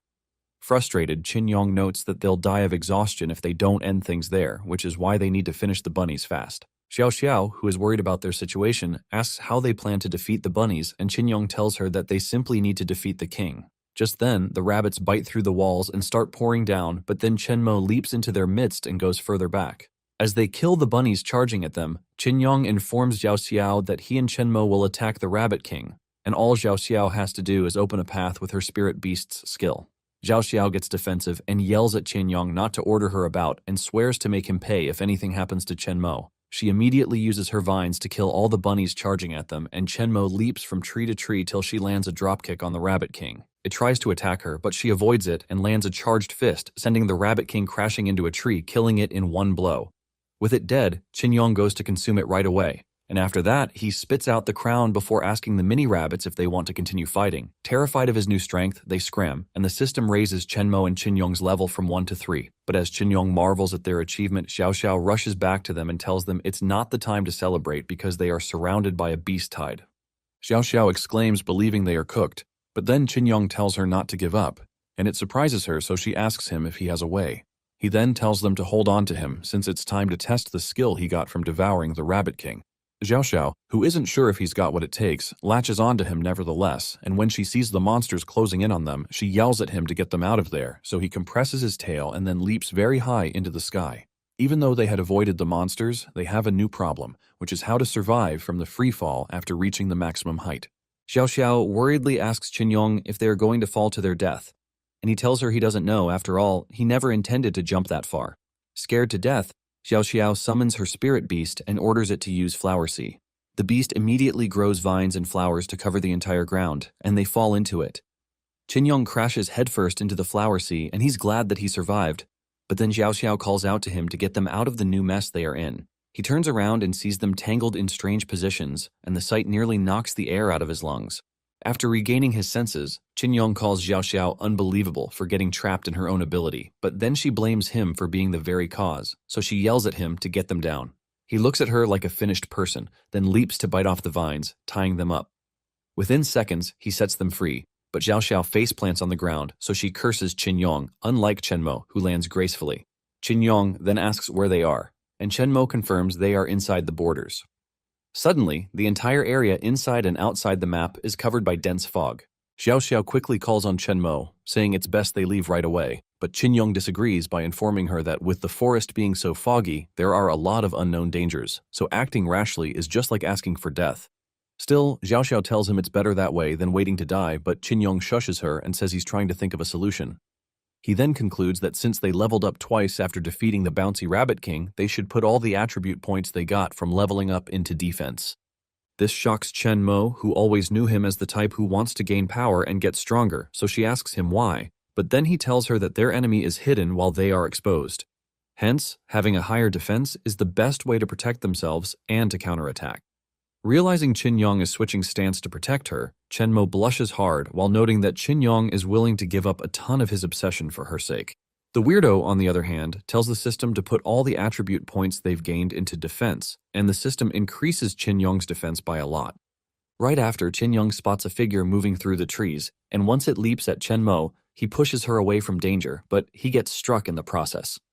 Worried, Chen Mo and Xiao Xiao try to confirm if Chen Yong is okay, and he tells them he's fine thanks to his defense, which is the only thing that's strong enough. From the system, Chen Yong learns that the monster right ahead is a Grim Reaper mantis of level 15. Realizing how high the mantis's level is, Chen Yong warns them to be careful and then thanks his stars for the rabbit attribute he got because that was why he could react and save Chen Mo. Immediately, the mantis dashes straight at Chen Yong, but to its surprise, Chen Mo sends it flying with a kick because she's pissed at it for hurting Chen Yong, so she vows not to forgive it. Despite the mantis being knocked back, it returns to attack them once more, but the duo immediately fuses and clashes with it. The mantis moves very fast, and Chen Yong warns Chen Mo about its speed, but despite the heads up, she can barely react to it. As she parries the mantis's attacks, she asks Chen Yong if they can catch up to it using Extreme Leap, but he tells her no, because he can't precisely control the power and direction of the jump. He then yells at Xiao Xiao to stop watching and use her Grass Spirit. She immediately argued with him before proceeding to use her Grass Spirit. Multiple vines immediately sprout from the ground to attack the mantis, and when they almost seize its leg, the mantis vanishes before spreading its wings and flying higher than the range of the vines. Chen Yong curses while noting that the mantis seems to look down on them because it can fly, so he makes up his mind and initiates deeper integration. The feature initializes, and Chen Mo unlocks leg armor, and in that instant, she leaps at the mantis. While at it, Chen Yong declares that although he cannot fly, he can jump. Chen Mo moves so fast that she catches up to the mantis in midair and punches a hole through it, even surprising Xiao Xiao. The corpse drops, and Xiao Xiao praises Chen Mo, ignoring Chen Yong as usual. Right after that, the system informs them that they have leveled up twice again. Even Xiao Xiao's spirit levels up, and she's surprised by the system notification, wondering what it means. Chen Yong then realizes that she can see the same interface like the king's candidates, so he takes it that it's because they are in the same group. Despite their victory, Chen Yong finds it uneasy because it felt like the mantis was going slower than before, and even though the mantis didn't expect the extreme jump, it still could have avoided the hit. Chen Mo agrees with him, but Xiao Xiao complains of being lightheaded. She suddenly starts coughing blood and they are shocked since she didn't overexert herself. Chen Yong then takes a look around and concludes the mist is toxic. He sees a lot of birds dropping to the ground and then realizes how potent the mist toxins are and concludes it must have been what affected the mantis. He analyzes the situation and notes that even high-level creatures are affected by the mist, but then Xiao Xiao tells him it isn't time to analyze the poison because if they don't detoxify soon, they're all dead. Disappointed, Chen Yong calls Xiao Xiao slow, and while it pisses her off, he asks her if she hasn't noticed that she has gained a new skill. She immediately checks her system window and is surprised to see a purification skill. Chen Yong then informs her that the skill can easily neutralize the toxic mist around them, and for the first time, Xiao Xiao praises Chen Yong for being observant. She then activates the purification skill, and the entire vicinity is surrounded by green lights which tackle the toxins. As the balls of light erase the discomfort, Chen Mo learns thanks to Chen Yong that members can share information, and he tells her that it was just recently that he found out. Still, for noticing such a trump card in such a dangerous situation, Chen Mo silently praises Chen Yong, calling him the bug she adores. After the purification sets in, Xiao Xiao checks and confirms Chen Mo is good, and this pisses Chen Yong because Xiao Xiao didn't ask about his health. Meanwhile, a red figure crawls silently some meters away from them, but Chen Yong senses it approaching them, so he warns the others, and they all avoid the attack. Chen Mo worriedly checks on Chen Yong, and he tells her he's fine since he luckily dodged in time. Chen Mo notes that the new spirit beast is stronger than the mantis and concludes it's the mastermind behind the mist. When the fog clears a bit, they see the creature, which is a two-armed viper, consuming Mantis's corpse. Seeing that the viper is level 21, Chen Mo notes that it's beyond them, but Chen Yong moves so close to it that the girls worry about him. He then leaps angrily at the viper for stealing his food. After all, he defeated the mantis that the viper was chewing. Immediately, Chen Yong bites the mantis. He activates his Devour skill, and the mantis is instantly consumed. Once the viper loses its meal, it gets pissed at Chen Yong and immediately attacks him, sending him flying. But Chen Mo catches him and vows not to forgive the viper. Xiao Xiao, on the other hand, wishes she was the one who got hit after watching the way Chen Mo embraces Chen Yong. While Chen Yong buries its face in her milkers, pissing off Xiao Xiao, he assures Chen Mo that he luckily devoured the mantis just in time, hence increasing his speed by 2 points, and he has also gained some other abilities. He still notes that if he faces the viper head-on, he doesn't have a sure chance to win. Suddenly, the viper spits out poison at them, so they run in different directions to avoid being hit. While at it, Chen Mo and Chen Yong fuse, and Chen Yong tells her they'll have to get close to attack the viper since they do not have a ranged attack. As a response, she charges right at the beast, preparing to land a blow, but the viper grabs hold of her, and that's when Chen Yong realizes that it had bluffed them into baiting them to attack. Chen Mo tries to pull her hand free, but it's no use, and just then, the viper opens its mouth to spit out poison directly at her face, but a huge vine smacks its mouth shut, sending it flying backwards.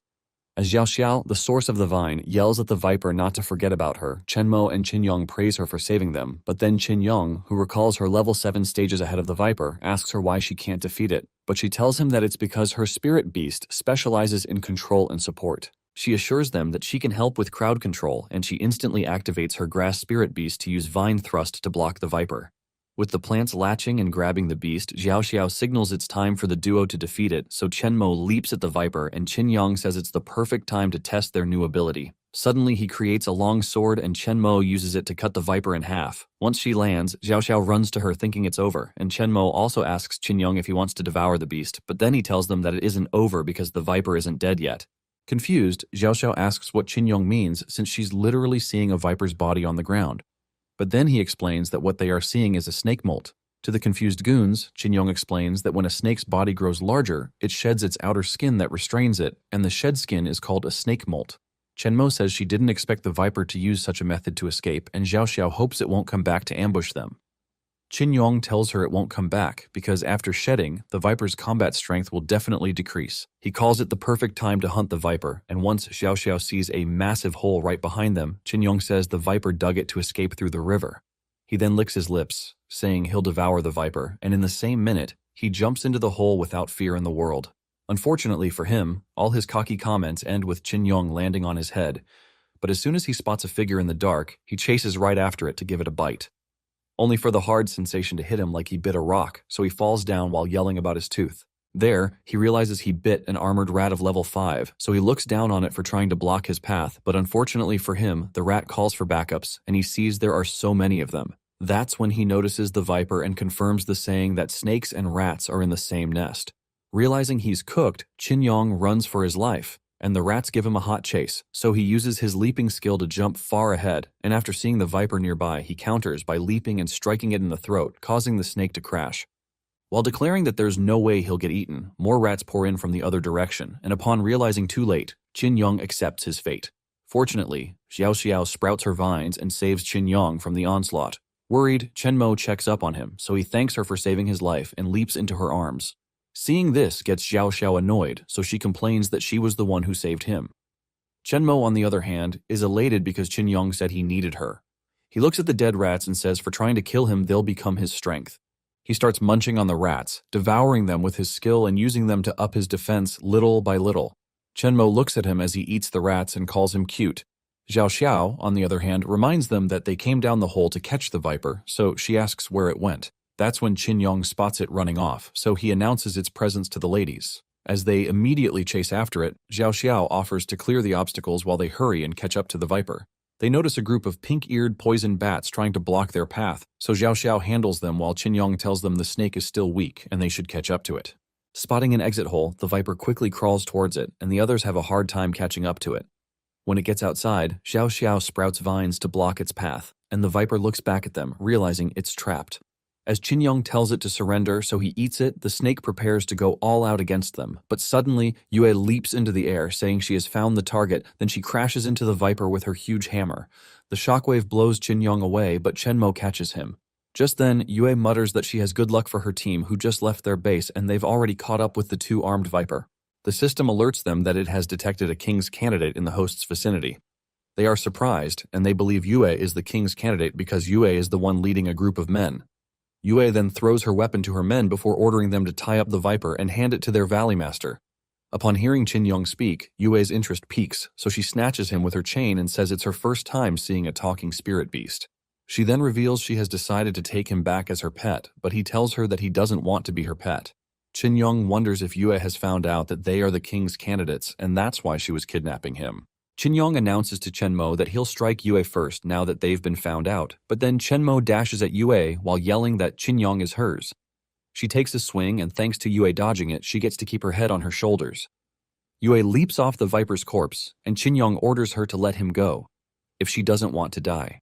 Yue notes that getting hit even once from Chen Mo would kill her, and she sees Chen Mo glaring daggers at her while demanding she hand Chen Yong back to her. While dangling Chen Yong, Yue asks Chen Mo if he belongs to her since her name isn't written on it. While she taunts Chen Mo, Chen Yong yells at her to let him down. Chen Mo leaps at Yue, swinging her fists while demanding for Chen Yong, but Yue refuses to give in, and she gracefully avoids the swings. Unfortunately for her, she falls right into Xiao Xiao's trap. Realizing she's been cornered, Yue asks politely if they'll spare her if she lets go of Chen Yong, and Chen Mo assures her, surprising Xiao Xiao with her naivety. Immediately, Yue throws Chen Yong into the air and leaps right after him to catch up with him. They realize a little too late and watch as Yue grabs Chen Yong before holding onto her spirit butterfly beast to make a grand escape. There, she vows not to hand over Chen Yong, calling him her pet, but then he informs her that he has formed a contract with Chen Mo, so it's useless for her to capture him. After hearing him out, Yue concludes it's best she takes care of all of them, so she orders her butterfly to release psychedelic poison mist on the ladies. It does as it's told, and they start coughing before realizing the air has been poisoned. Yue makes fun of them, saying that if they had handed Chen Yong to her without a hitch, she wouldn't have resorted to using the mist on them. To her surprise, Chen Mo kicks off the ground and latches onto her feet, so she wonders how, since they were poisoned. Xiao Xiao then reveals that her spirit beast has the perfect counter to her poison. Yue quickly calls for backup from her men, and they summon their beasts to attack Xiao Xiao. Yue then kicks Chen Mo off. But then, Chen Mo fuses with Chen Yong to save her from the fall. Once she sees the other spirit beasts charging at Xiao Xiao, she crashes into them and warns the men not to come any closer or they'll get it from her. Impressed, having witnessed Chen Mo and Chen Yong merge, Yue sees it as a valid reason for her not to let Chen Yong go. So she orders her men to summon all the spirit beasts in their arsenal and capture Chen Mo's team for her, and, as instructed, the men manifest their beasts, which immediately charge at Chen Mo's party. Despite their sheer number, Chen Yong says he doesn't feel they are high level. Also, it's his first time fighting a king candidate, and Yue doesn't feel that strong. Still, Chen Mo reminds him that they can't let their guards down, so they take their stance and prepare to fight the beasts. But all of a sudden, a voice yells at them to stop, and when Yue's men look back, they realize it's Jiang, their valley master. Jiang asks them what they are doing, and they immediately kneel to greet him. Chen Mo and the others are surprised, and Chen Yong wonders if Jiang is the real king candidate. Yue then drops to the ground and lies to Jiang that Chen Mo's team wanted to steal his prey, and they even took the pet she caught. He's surprised, but then hears Chen Yong shoot back at her for lying and tells Jiang what actually happened, but Yue tells him not to listen to them and finish them off. Chen Yong, who isn't afraid, tells them to bring it on. After listening to both sides, Jiang releases a fearsome aura. So Chen Yong warns Chen Mo about him, saying Jiang is definitely the king candidate and they should be careful of his next attack. To their surprise, Jiang hits Yue on the head, and when she asks him what she did, he says it's because she lied to him.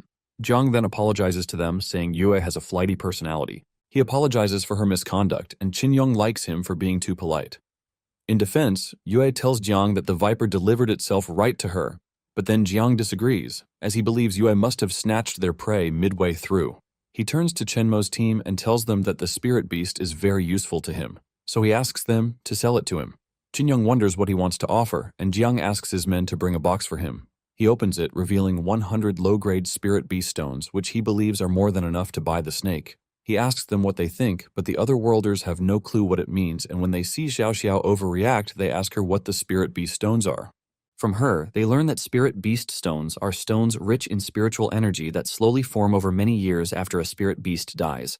And the more powerful the spirit beast, the higher the grade of the stone formed after its death. Chen Yong asks how much one can buy with 100 low-grade spirit beast stones, and she tells him it's enough for an ordinary family to live in for 5 years.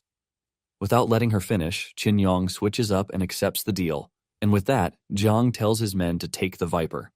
Chen Yong brims with life while thinking about how well they'll get to live, and Xiao Xiao is disgusted by his greed.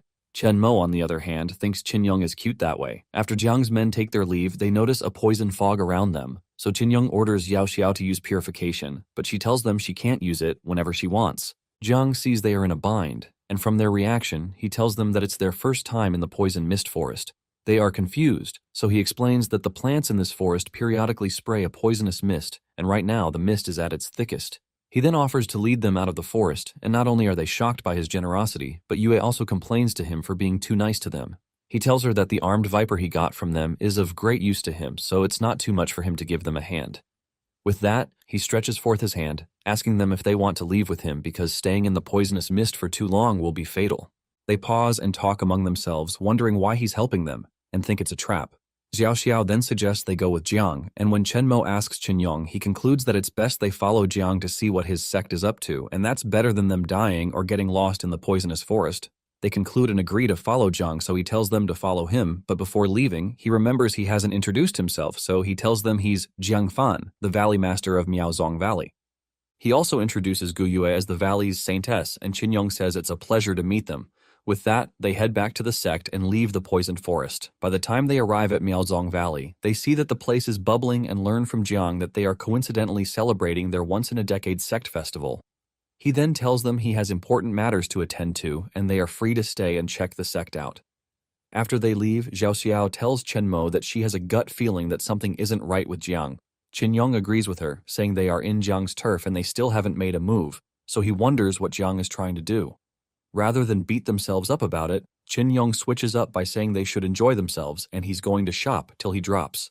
Xiao Xiao can't believe him, and she wonders how he's not nervous, but Chen Mo notices how cute Chen Yong is, and they decide to enjoy themselves. Later that day, in one of Jiang's chambers, Jiang and Yue drag the two-armed viper along to an inner chamber, and they dismiss the guards watching a door before walking in. Inside, Yue calls Chen Mo's squad naive for following them to their turf like fools, but then Jiang tells her not to be careless because Chen Mo's team might try to turn their trick against them. He then orders her to throw the viper down a huge pit, and when she does, a beast consumes it. So Jiang says he wonders what will happen if he feeds a king candidate to the spirit beast, which he calls his treasure, and wonders if the outcome will be unique. Despite consuming the viper, the monster growls, and Jiang sees it hasn't had enough, so he asks Yue about her psychedelic butterfly's training, and once she tells him it's above 25 and will soon evolve, Jiang tells her he can't wait any longer. He orders her to bring it out and offer it to his beast. Shocked, she reminds him that he said that once they lured the king's candidate, he'd let the butterfly go, but then he grabs her by the neck and asks her if she thinks she's questioning his orders. She immediately apologizes and summons the butterfly, and once it comes out, the beast in the pit instantly slaughters it before dragging it in. Yue witnesses the onslaught and shivers, but then Zhang drops her and orders her to keep a close eye on Chen Mo's group's movements, and if the matter he had planned with her fails, then she can forget about ever regaining her freedom. She agrees and watches him go on about how he plans to raise the strongest spirit beast so the entire world will bow before him.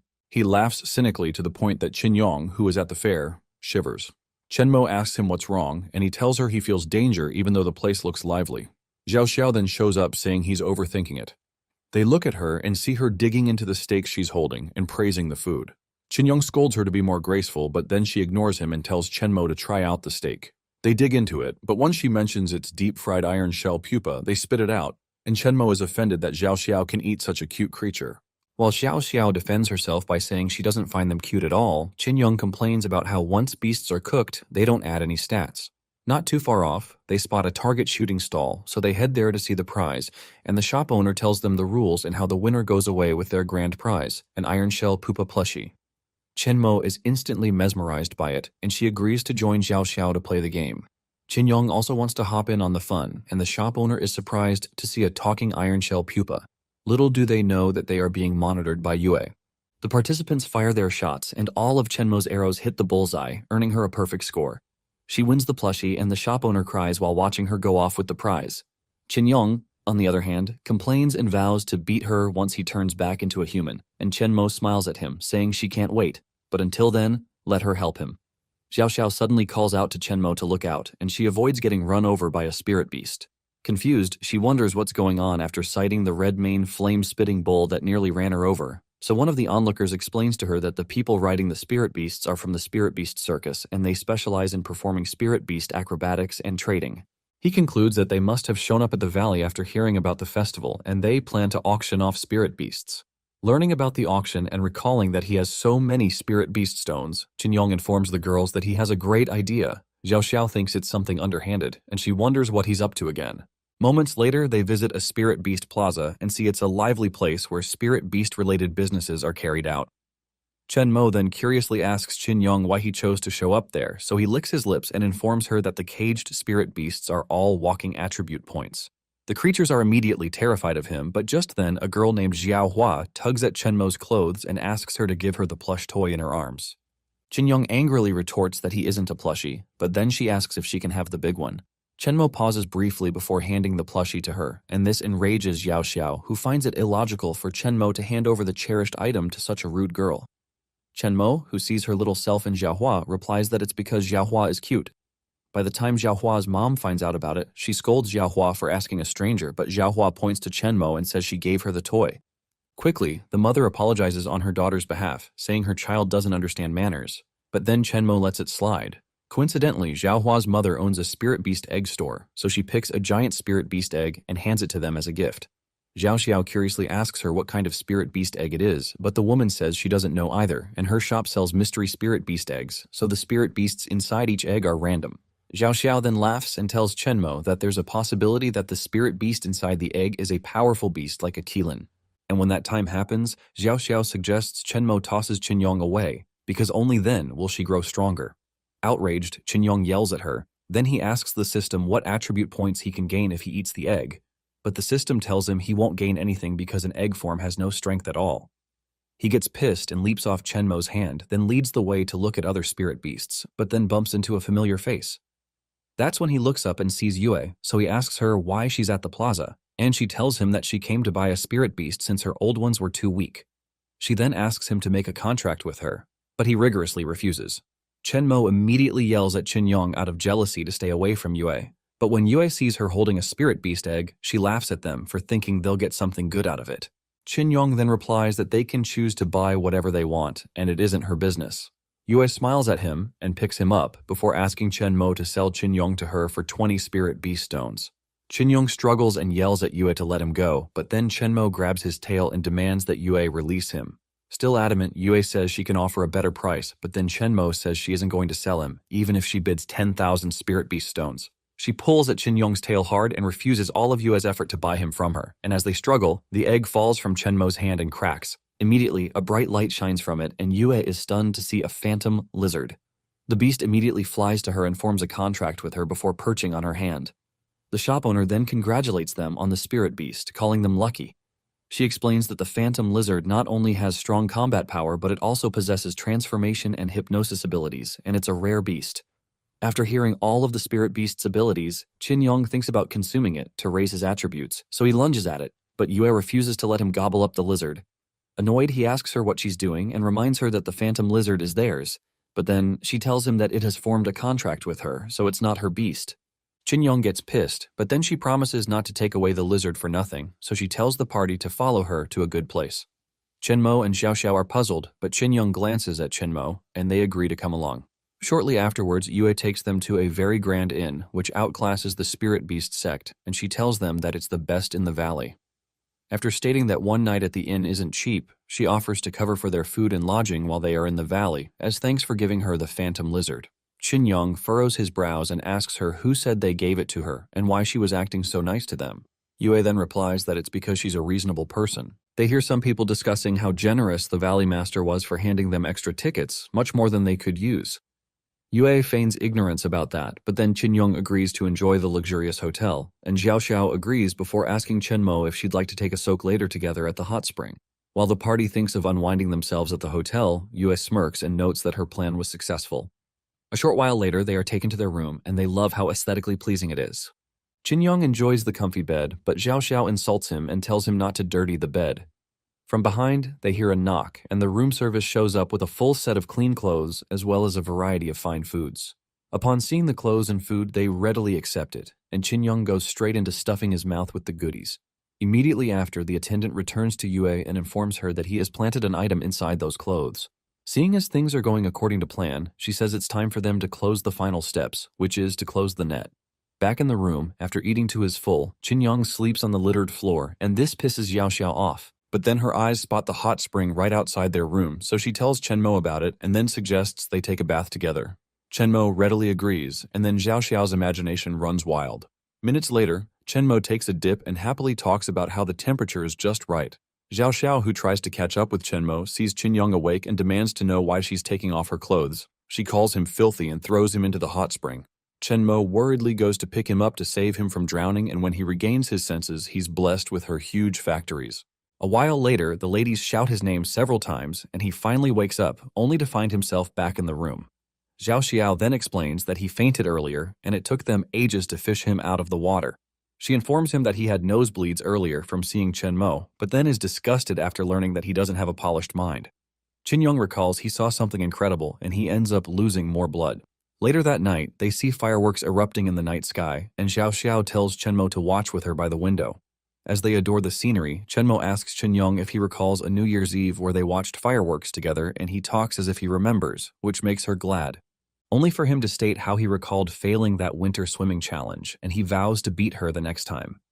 She accepts he's a lost cause and calls him an idiot. Suddenly, they hear a knock at the door, and when they open it, they see the hotel attendant who tells them that the Miao Valley Festival fireworks show has started and if they'd like to go to the special viewing platform. Xiao Xiao agrees, and everyone choruses the same thing. Minutes later, they stroll through the district and watch the fireworks. Chen Mo and Xiao Xiao notice a lot of people present, and they conclude that the entire Miaozong Valley has gathered there. Xiao Xiao then sees a good spot for them, so they go there, but then Chen Yong complains because he cannot see anything, so Chen Mo places him on her head, and he gives her a positive response. This shocks Xiao Xiao, who's jealous of the special treatment Chen Mo gives Chen Yong. All of a sudden, he perceives a strange smell and asks the others about it, but upon learning they can't, he concludes it's his imagination. Meanwhile, hired men release strange substances around the block, then they report to Yue that everything is ready. She tells them all they need to do is wait for Jiang's final order. As for Jiang, he stands outside the vicinity, but when he gets the message from Yue that everything is ready, he orders his men that it's time to begin, and that's when they light a huge explosive. As the cannon flies into the air, Chen Yong notes how big it is compared to the rest, and Xiao Xiao thinks they want to conclude the event. But Jiang smirks, saying it's the start of the real show. In that instant, the cannon explodes and creates a large red light that nearly blinds every human who looks at it, and as a result they fall to the ground and pass out. Chen Mo and Xiao Xiao aren't exempted, but what's worse is that spirit beast animals are on a rampage. Chen Yong notices the problem and wonders what's going on, but then he sees some men chanting voodoo and Yue finalizing it. She activates Blood Goo Grand Formation, and a huge magic circle appears right above the town. Then the magic absorbs energy from the spirit beast right below it, and all the creatures within the magic circle consumes their energy, collapsing. Confused, Chen Yong wonders what's going on, but then he charges straight for Yue, dodging the magic circle's attempt to take his energy. Then he asks her what she's doing, and to his surprise, she calls him slow for not understanding what's going on. There, she reveals that the festival celebration was just a setup to lure everyone into Meow Valley, and the real goal is to refine and absorb all the spirit beasts gathered. Chen Yong realizes that it's a battle between the king's candidates and then acknowledges that he was too careless. His energy is being drained, so he dashes around to avoid the circle from tugging at his strength, but then it catches up to him. While at it, Chen Yong notes that Chen Mo is hypnotized, so he can't fuse with her, and with his current state, he can't defeat his foes, so he wonders what he's to do. And while he stares at the enormous magic circle, he sees the flame-breathing bull not too far off, barely conscious, and an idea pops into his head. Realizing that the spirit beasts are currently weakened, Chen Yong calls them a buffet for him. About an hour later, Yue returns to Jiang and tells him that everything is proceeding according to plan. He commends her and notes that it remains just a little more and the world will belong to him. His sect members congratulate him, but then Jiang notes that the magic circle has been active for an hour, so he wonders why his spirit beast hasn't awakened yet. Yue doesn't have an answer to his question, so she glances sideways, but then she spots Chen Yong devouring the unconscious spirit beasts lying around. Due to the massive feast, Chen Yong's level increases to level 9, and he gains 15 attribute points. As usual, Chen Yong's defense is the most maxed out skill in his arsenal. While he rejoices, Jiang, on the other hand, asks Yue why Chen Yong can move, and she wonders if it's Chen Yong's special ability for being a king's candidate. She immediately orders her men to go after Chen Yong and kill him. Moments later, while Chen Yong snacks on one of the fallen beasts, he sees several men with swords heading his way, so he ducks and leaps to avoid their swings. He quickly orders the system to allocate all his attribute points to agility, and once the system grants his request, Chen Yong's agility increases to 27. He suddenly sees a shinobi ready to strike him from behind, and he evades the blade, moving away from him. He moves so fast that they cannot keep up with him, so he calls them slow pokes. Infuriated, Yue orders them to use spirit beasts to attack Chen Yong. Two beasts, a venomous bee and a black-footed ape spider, charge at Chen Yong to sting and bite him to death. Also, Yue sends the phantom lizard to join them, and the lizard camouflages. Chen Yong avoids the bee and the spider, calling them useless and slow, but then he feels bad that the spirit beasts he consumed earlier were too few, which is why he doesn't have a way to counterattack them. Suddenly, he bumps into the phantom lizard, and Yue sees it as her chance to get Chen Yong. As the monsters home in on him, he notes he can't fall while the others are still unconscious, so he uses Extreme Leap, and thanks to his high status, Chen Yong flies straight to the men and knocks them out like bowling pins. He laughs at the fallen men and says catching him won't be easy, but then Yue appears right behind him with her hammer and bonks him away. Chen Yong flies with full force and crashes into a wall. Yue then walks up to him before telling Jiang that Chen Yong can't run, and when he sees Chen Yong, he tells Yue to hurry up and finish him. Chen Yong curses under his breath, saying his head is getting so heavy, but then he smells smoke from an incense and notes it's the same as the one he smelled earlier. He then puts two and two together and realizes what it's for, so as Yue asks him to be her pet or she'll dispose of him, he refuses and crashes into the incense. Shocked, she yells at him, asking what he's doing, but he proudly says she won't be able to control everyone without the hallucinogenic smoke. Pissed, Yue chases after him with her hammer, and he tries his best to get away from her. Unfortunately for him, she catches up to him and swings her hammer of justice at him, but to her surprise, it doesn't hit. Instead, someone holds it and says they won't let her hurt Chen Yong. The smoke clears, and Chen Yong realizes it's Chen Mo. Yue is surprised to see Chen Mo already awake, but Chen Mo gets mad at her for hurting Chen Yong and warns her not to do it again. She cracks the hammer with her bare hands, and Yue is surprised by her overwhelming strength, so she orders her men to attack Chen Mo and Chen Yong altogether. Chen Yong looks at how many people they'll be fighting and tells Chen Mo that she can't handle them all at once, which is why they should fuse. They combine, and Chen Yong tells Chen Mo that he has leveled up a lot, so they should show them their new fusion form. Chen Mo's outfit changes, and she's surprised to see her new form, so Chen Yong reveals he devoured some spirit beasts while she was out cold. One of Yue's soldiers charges blindly at them, but Chen Mo instantly sends him flying and crashing wildly with just a swing of her fist. Surprised, Yue orders them all to summon all their beasts and attack together. They do as told, and their creatures charge at Chen Mo, but just then, she draws out a lightning blade before slicing them off easily like sashimi. Yue is stunned, but what surprises her more is when Chen Yong tells Chen Mo to point her hand towards the fallen spirit beasts, and when she does, he devours them, increasing their attributes and their stats. While Chen Yong marvels at the fact that he can now devour beasts directly, even in fusion form, Chen Mo tells him that her body feels so light and far stronger than before. Something dashes towards them, but Chen Mo senses it and catches it by the neck just in time.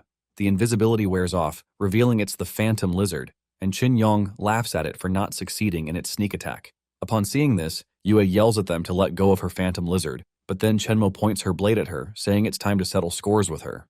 Now cornered, Yue turns to Jiang and asks him to take action because she's out of options. He pauses for a bit before calling them a bunch of useless trash. Then he leaps to the ground before saying they were clearly just a little bit away. He then concludes that he doesn't have any choice but to use his final method.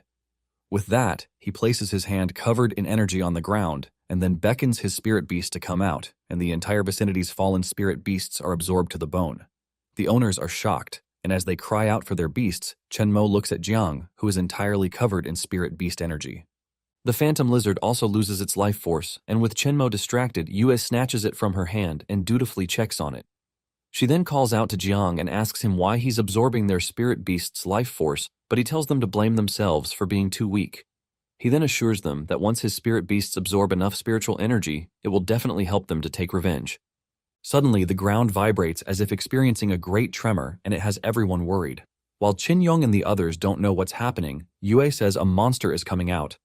Chen Yong and Chen Mo don't quite understand what she meant, but then the ground cracks open and a creature leaps out of it like a fish. It glares at Chen Mo, and she struggles to stay on her feet and maintain the fusion. Chen Yong looks at it and wonders what kind of monster Jiang summoned. Jiang chuckles at their expressions before revealing that it's thanks to his spirit beast Void, absorbing the blood energy formation they had set up, that it evolved into its growth stage. He says they should feel honored to become stepping stones on his path to becoming king, and this makes Chen Yong resent him more. But then, Jiang orders Void to kill them. As ordered, the gigantic flying whale opens its mouth and screams, releasing a shockwave that not only knocks away the nearby sect members but then shatters the ground, causing them to lose their footing. Chen Yong complains due to the wide area of attack, but then he reminds Chen Mo not to forget Xiao Xiao because she's still unconscious. As Void's attack flies towards Xiao Xiao, creating tectonic faults, Chen Mo rushes in and offsets the attack with her sword, cutting it apart. Jiang, who has fled to the higher grounds, commends Chen Mo on her skill, which helped her withstand Void's sonic attack. He then says that good luck comes only once and orders Void to use mountain-crushing descent on them. The enormous spirit whale obeys and charges down at them, and Yue's men, caught in the crossfire, run for their lives. It charges so fast, giving everyone around little to no time to react before crashing into the ground. Jiang smiles at them, believing it's over, but when the monster leaves, he sees a hole right beneath where it landed and wonders what's there. Chen Yong then thanks his stars for consuming many armored rats, because doing so granted him the ability to dig holes underground. As Void flies into the air, Chen Yong, who has separated from Chen Mo, says they are lucky they escaped, but they can't keep up playing defensively. He stares at Void's massive body and notes that despite it being very powerful, it's growing stronger by absorbing energy. Realizing they are in a bind, Chen Yong loses it and runs about, wondering what they are supposed to do. His noise wakes Xiao Xiao up, and as she wonders what happened, she sees Void flying around in the air and freaks out, yelling at Chen Mo to run away with her. Chen Mo looks over at Chen Yong, who runs around in circles and quietly walks to him, and for the very first time, she smacks him in the face, before angrily reminding him of how he always said he was going to surpass her. She recalls how he trained nonstop for his ambition, but then asks him if he's going to waver just because of the current situation. Chen Yong then remembers all his past efforts to catch up to Chen Mo, and he's fueled once more. So he tells Chen Mo he understands it's no time to be depressed and they need to find a way to beat Void. While logically assessing the situation, Chen Yong admits that their foe is so high up that even his extreme leap can't reach that height, so he daydreams, wishing he could be as huge as the spirit beast. Suddenly, an idea flashes across his mind, and he takes a good look at Xiao Xiao before laughing like a sinister villain and declaring that he has a solution. And this gets Xiao Xiao confused. Meanwhile, Jiang, who has given them enough time to catch up, orders the spirit whale to use the same mountain-crushing drop technique on them. Void immediately charges at them, and Chen Yong orders Xiao Xiao to act as planned. She cusses at him for coming up with outrageous ideas, but then activates her green grass spirit. The whale crashes on them, but vines sprout from everywhere, shocking Jiang. Chen Yong then calls out to Jiang and tells him not to think he's amazing just for owning a big spirit beast. From the silhouette, a huge vine monster appears, towering over the whale. Chen Yong then signals the commencement of their plan, and Chen Mo is tasked to control the huge monster, and he says they can fight on equal footing. Jiang is shocked when he sees the giant vine monster, and he wonders how it was possible for Chen Mo's group to have such an ability. Meanwhile, Xiao Xiao, who uses her energy to hold the vine monster together, reveals that she's seriously struggling to maintain the film screen while controlling the tree monster. Chen Yong bluntly argues with her, but then sees the Void heading towards them, so he informs Xiao Xiao to stop talking. She avoids getting struck by the Void, then Chen Yong tells her to hurry up and grab it, but she yells at him not to order her about. She then controls the giant tree and it lifts Void, but then Xiao Xiao suffers from a nosebleed before informing Chen Mo that she can't hold on anymore. That's when she loses consciousness and falls to the ground, and as a result, the giant tree shatters into bits. While falling, Chen Yong complains about how short the transformation was, but he tells Chen Mo to attack the spirit whale while they have the chance. Xiao Xiao, on the other hand, glances at Chen Mo and hopes she succeeds. Immediately, Chen Mo brings out her blade and then charges at Void based on Chen Yong's order before releasing a heavy strike on the enormous spirit beast, but unfortunately, its body is so hard that the blade doesn't penetrate. After watching them, Jiang makes fun of them before saying they dare to try to harm his pet with such little strength, and it makes him wonder if they truly know their limits. With that, he orders Void to swallow them to make them pay for their arrogance. Immediately, the monster moves, and it causes Chen Mo to lose her balance. It then opens its mouth and swallows her whole.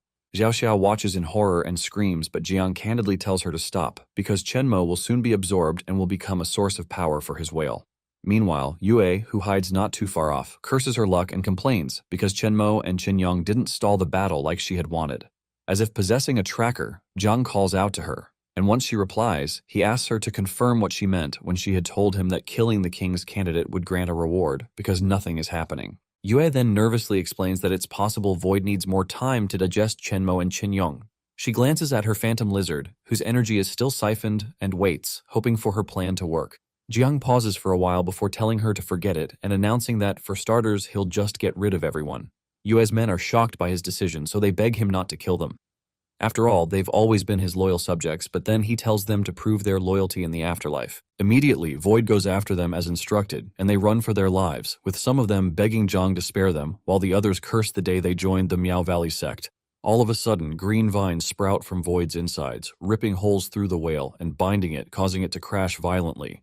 Shocked and worried, Jiang wonders why the situation flipped against him. But just then, Chen Mo and Chen Yong cut Void open and emerge from its belly, before replying that they are the reason for the whale's downfall. He gets pissed and watches as Chen Yong thanks the grass spirit for its help. To their surprise, the creature collapses, so Xiao Xiao warns Chen Mo to be careful, because grass spirit has reached its limit so it can't restrain Void anymore.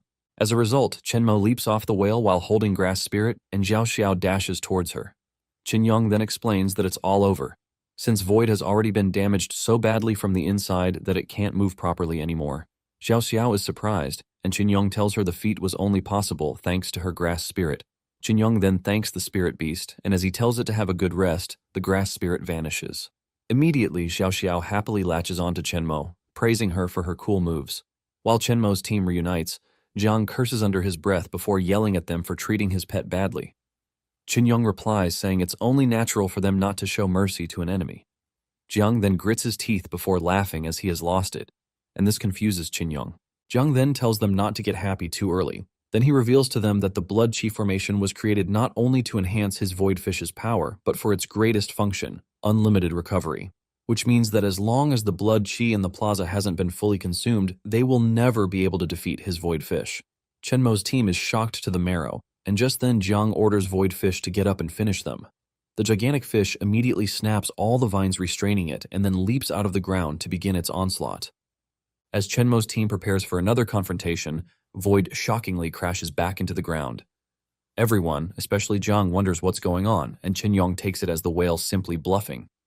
Jiang then complains, wondering why Void hasn't recovered, despite so much blood chi left, but then Yue laughs at him and says it's because the beneficiary of the blood chi formation is no longer his void fish. Right behind her, the phantom lizard grows into a huge size and Jiang wonders what's happening. He then yells at her for daring to betray him, but she reveals she wasn't his ally, so it doesn't count as a betrayal. Yue asks him if he ever treated her for once as an ally, and she goes on, telling Jiang that the only thing he cares about is dominating the world, unlike caring about what his subordinates think. She then reminds him of how he treated them and their spirit beasts as consumable tools, and with all she has listed so far, he sounds more like the person who betrayed them. Jiang verbally defends himself by saying that in their world, the weak are prey to the strong, and if he doesn't strengthen Miaozong Valley, then they'll certainly be destroyed by other great sects. Jiang believes that as the master of the Miaozong Valley sect, he must never let the place be destroyed in his hands, and as long as he kills the king candidates and obtains the reward, only then will their sect stand a chance to be revived. After listening to him, Yue laughs like she has gone insane, and he wonders what's wrong with her, but then she asks him if he still thinks he can participate in the king candidate's war. Confused, he asks her what she means by it, But then Yue clarifies that only the chosen ones have the qualifications to join the war, and by that, she means herself. There, Jiang realizes that he has been fooled. But just then, Yue orders the phantom lizard to attack him, and the creature immediately sends him crashing with its tail. He coughs and bleeds from the impact, and then recalls when his father, Jiang Yu, used to force him to practice the horse stance. Back then, Jiang didn't understand the point of the training since he believed that what mattered the most was the spirit beast's strength. But his father scolded him and reminded him that to have better control over spirit beasts, one must strengthen oneself. He eventually practiced a ton, and just then Jiang's old man said it was his birthday, and it was why he came over to talk to him about forming a spirit beast contract. He then asked little Jiang to stretch forth his hand, and he handed him a little spirit beast fish, saying it was his present. Surprised, little Jiang looked at the fish, but Jiang Yu said he shouldn't underestimate it because the fish, which is known as Caillou, is initially weak, but once it grows, it would evolve into a color-void whale, which was why he had been instructing Jiang to grow stronger so he could properly control Caillou. Jiang happily accepted the gift, but time passed, and on a sad rainy day, his sect was attacked, so his gravely injured dad revealed that the reason the clan had lost was that they were too weak. He handed Jiang the snakehead staff of Miaozong Valley, thereby passing the inheritance to Jiang. Their enemies suddenly spotted them, so Jiang Yu ordered Caillou to quickly take little Jiang away. Jiang refused and said he wanted to fight alongside his father, but then the men leaped into view to attack them, so Jiang Yu pushed him away and ordered them to run as far as possible while they still could. The boy cried for his father, but the old man said he should remember to raise Caillou well, and only when it gets stronger can Miaozong Valley have a chance to rise again. The men pounced on the old man and took his life by slashing him. It was a memory etched into Jiang's mind, and it isn't something he'd forget for the rest of his life. Presently, Jiang gets up, pissed, and asks Yue if all that she said before was a lie. She smiles at him and confirms by asking him what he'd do if it were. Furious, Jiang pulls out a blade and charges at her, vowing to kill her. But she calls for the phantom lizard. Her spirit beast appears from nowhere and smacks Jiang away like a pesky fly, sending him crashing and bleeding from his mouth once more. At this moment, Jiang apologizes to his father, saying he is sorry he can't carry on the Muzizong Valley legacy. Yue laughs at him and then orders the phantom lizard to absorb all the remaining vital blood chi from the blood chi grand formation. The lizard does as told, and Chen Yong realizes it's about to get stronger. It eventually absorbs everything, including Void's remains, hence growing into a huge flying monster. Yue then tells Chenmo's group that it's their turn next. Surprised since she called herself the Chosen One, Chen Yong asks her if she was also a student from number 1 high, but she laughs it off and says that if he can't remember someone as insignificant as her, that's only natural, and that must mean why he doesn't remember. She then says that since they are about to die, there's no need for them to know. With that, she orders the phantom lizard to kill them. As the creature immediately dashes towards them, Chen Mo calls on Chen Yong, and he understands what she means. The phantom lizard lands where they were moments ago, and it's thanks to their agility gained from fusing that they avoid its attacks. Upon seeing that they've moved away again, the phantom lizard charges at them, so Chen Yong warns Chen Mo about the lizard heading their way. It leaps at them once more, but they avoid it, and Chen Mo pulls out her sword to cut its neck, but she senses its quick reflex and sees its claws heading her way, so she tries to offset the strong attack, which causes her to bleed from the impact and sends her crashing. Worried, Xiao Xiao calls out to Chen Mo and tries coming closer, but Chen Mo orders her not to. Suddenly, the phantom lizard appears behind Xiao Xiao, but she notices it too late. Hence, it impales her from behind and leaves her for dead. Having witnessed the horrid situation, Chen Mo screams out Xiao Xiao's name. She gets pissed and leaps at the lizard to kill it, but it dodges her swing, which surprises her. Chen Yong quickly calms Chen Mo and informs her that the lizard simply evaded her attack, so he tells her to continue attacking. When she does, the phantom lizard evades all her swings and thrusts rapidly, and they note it's too fast.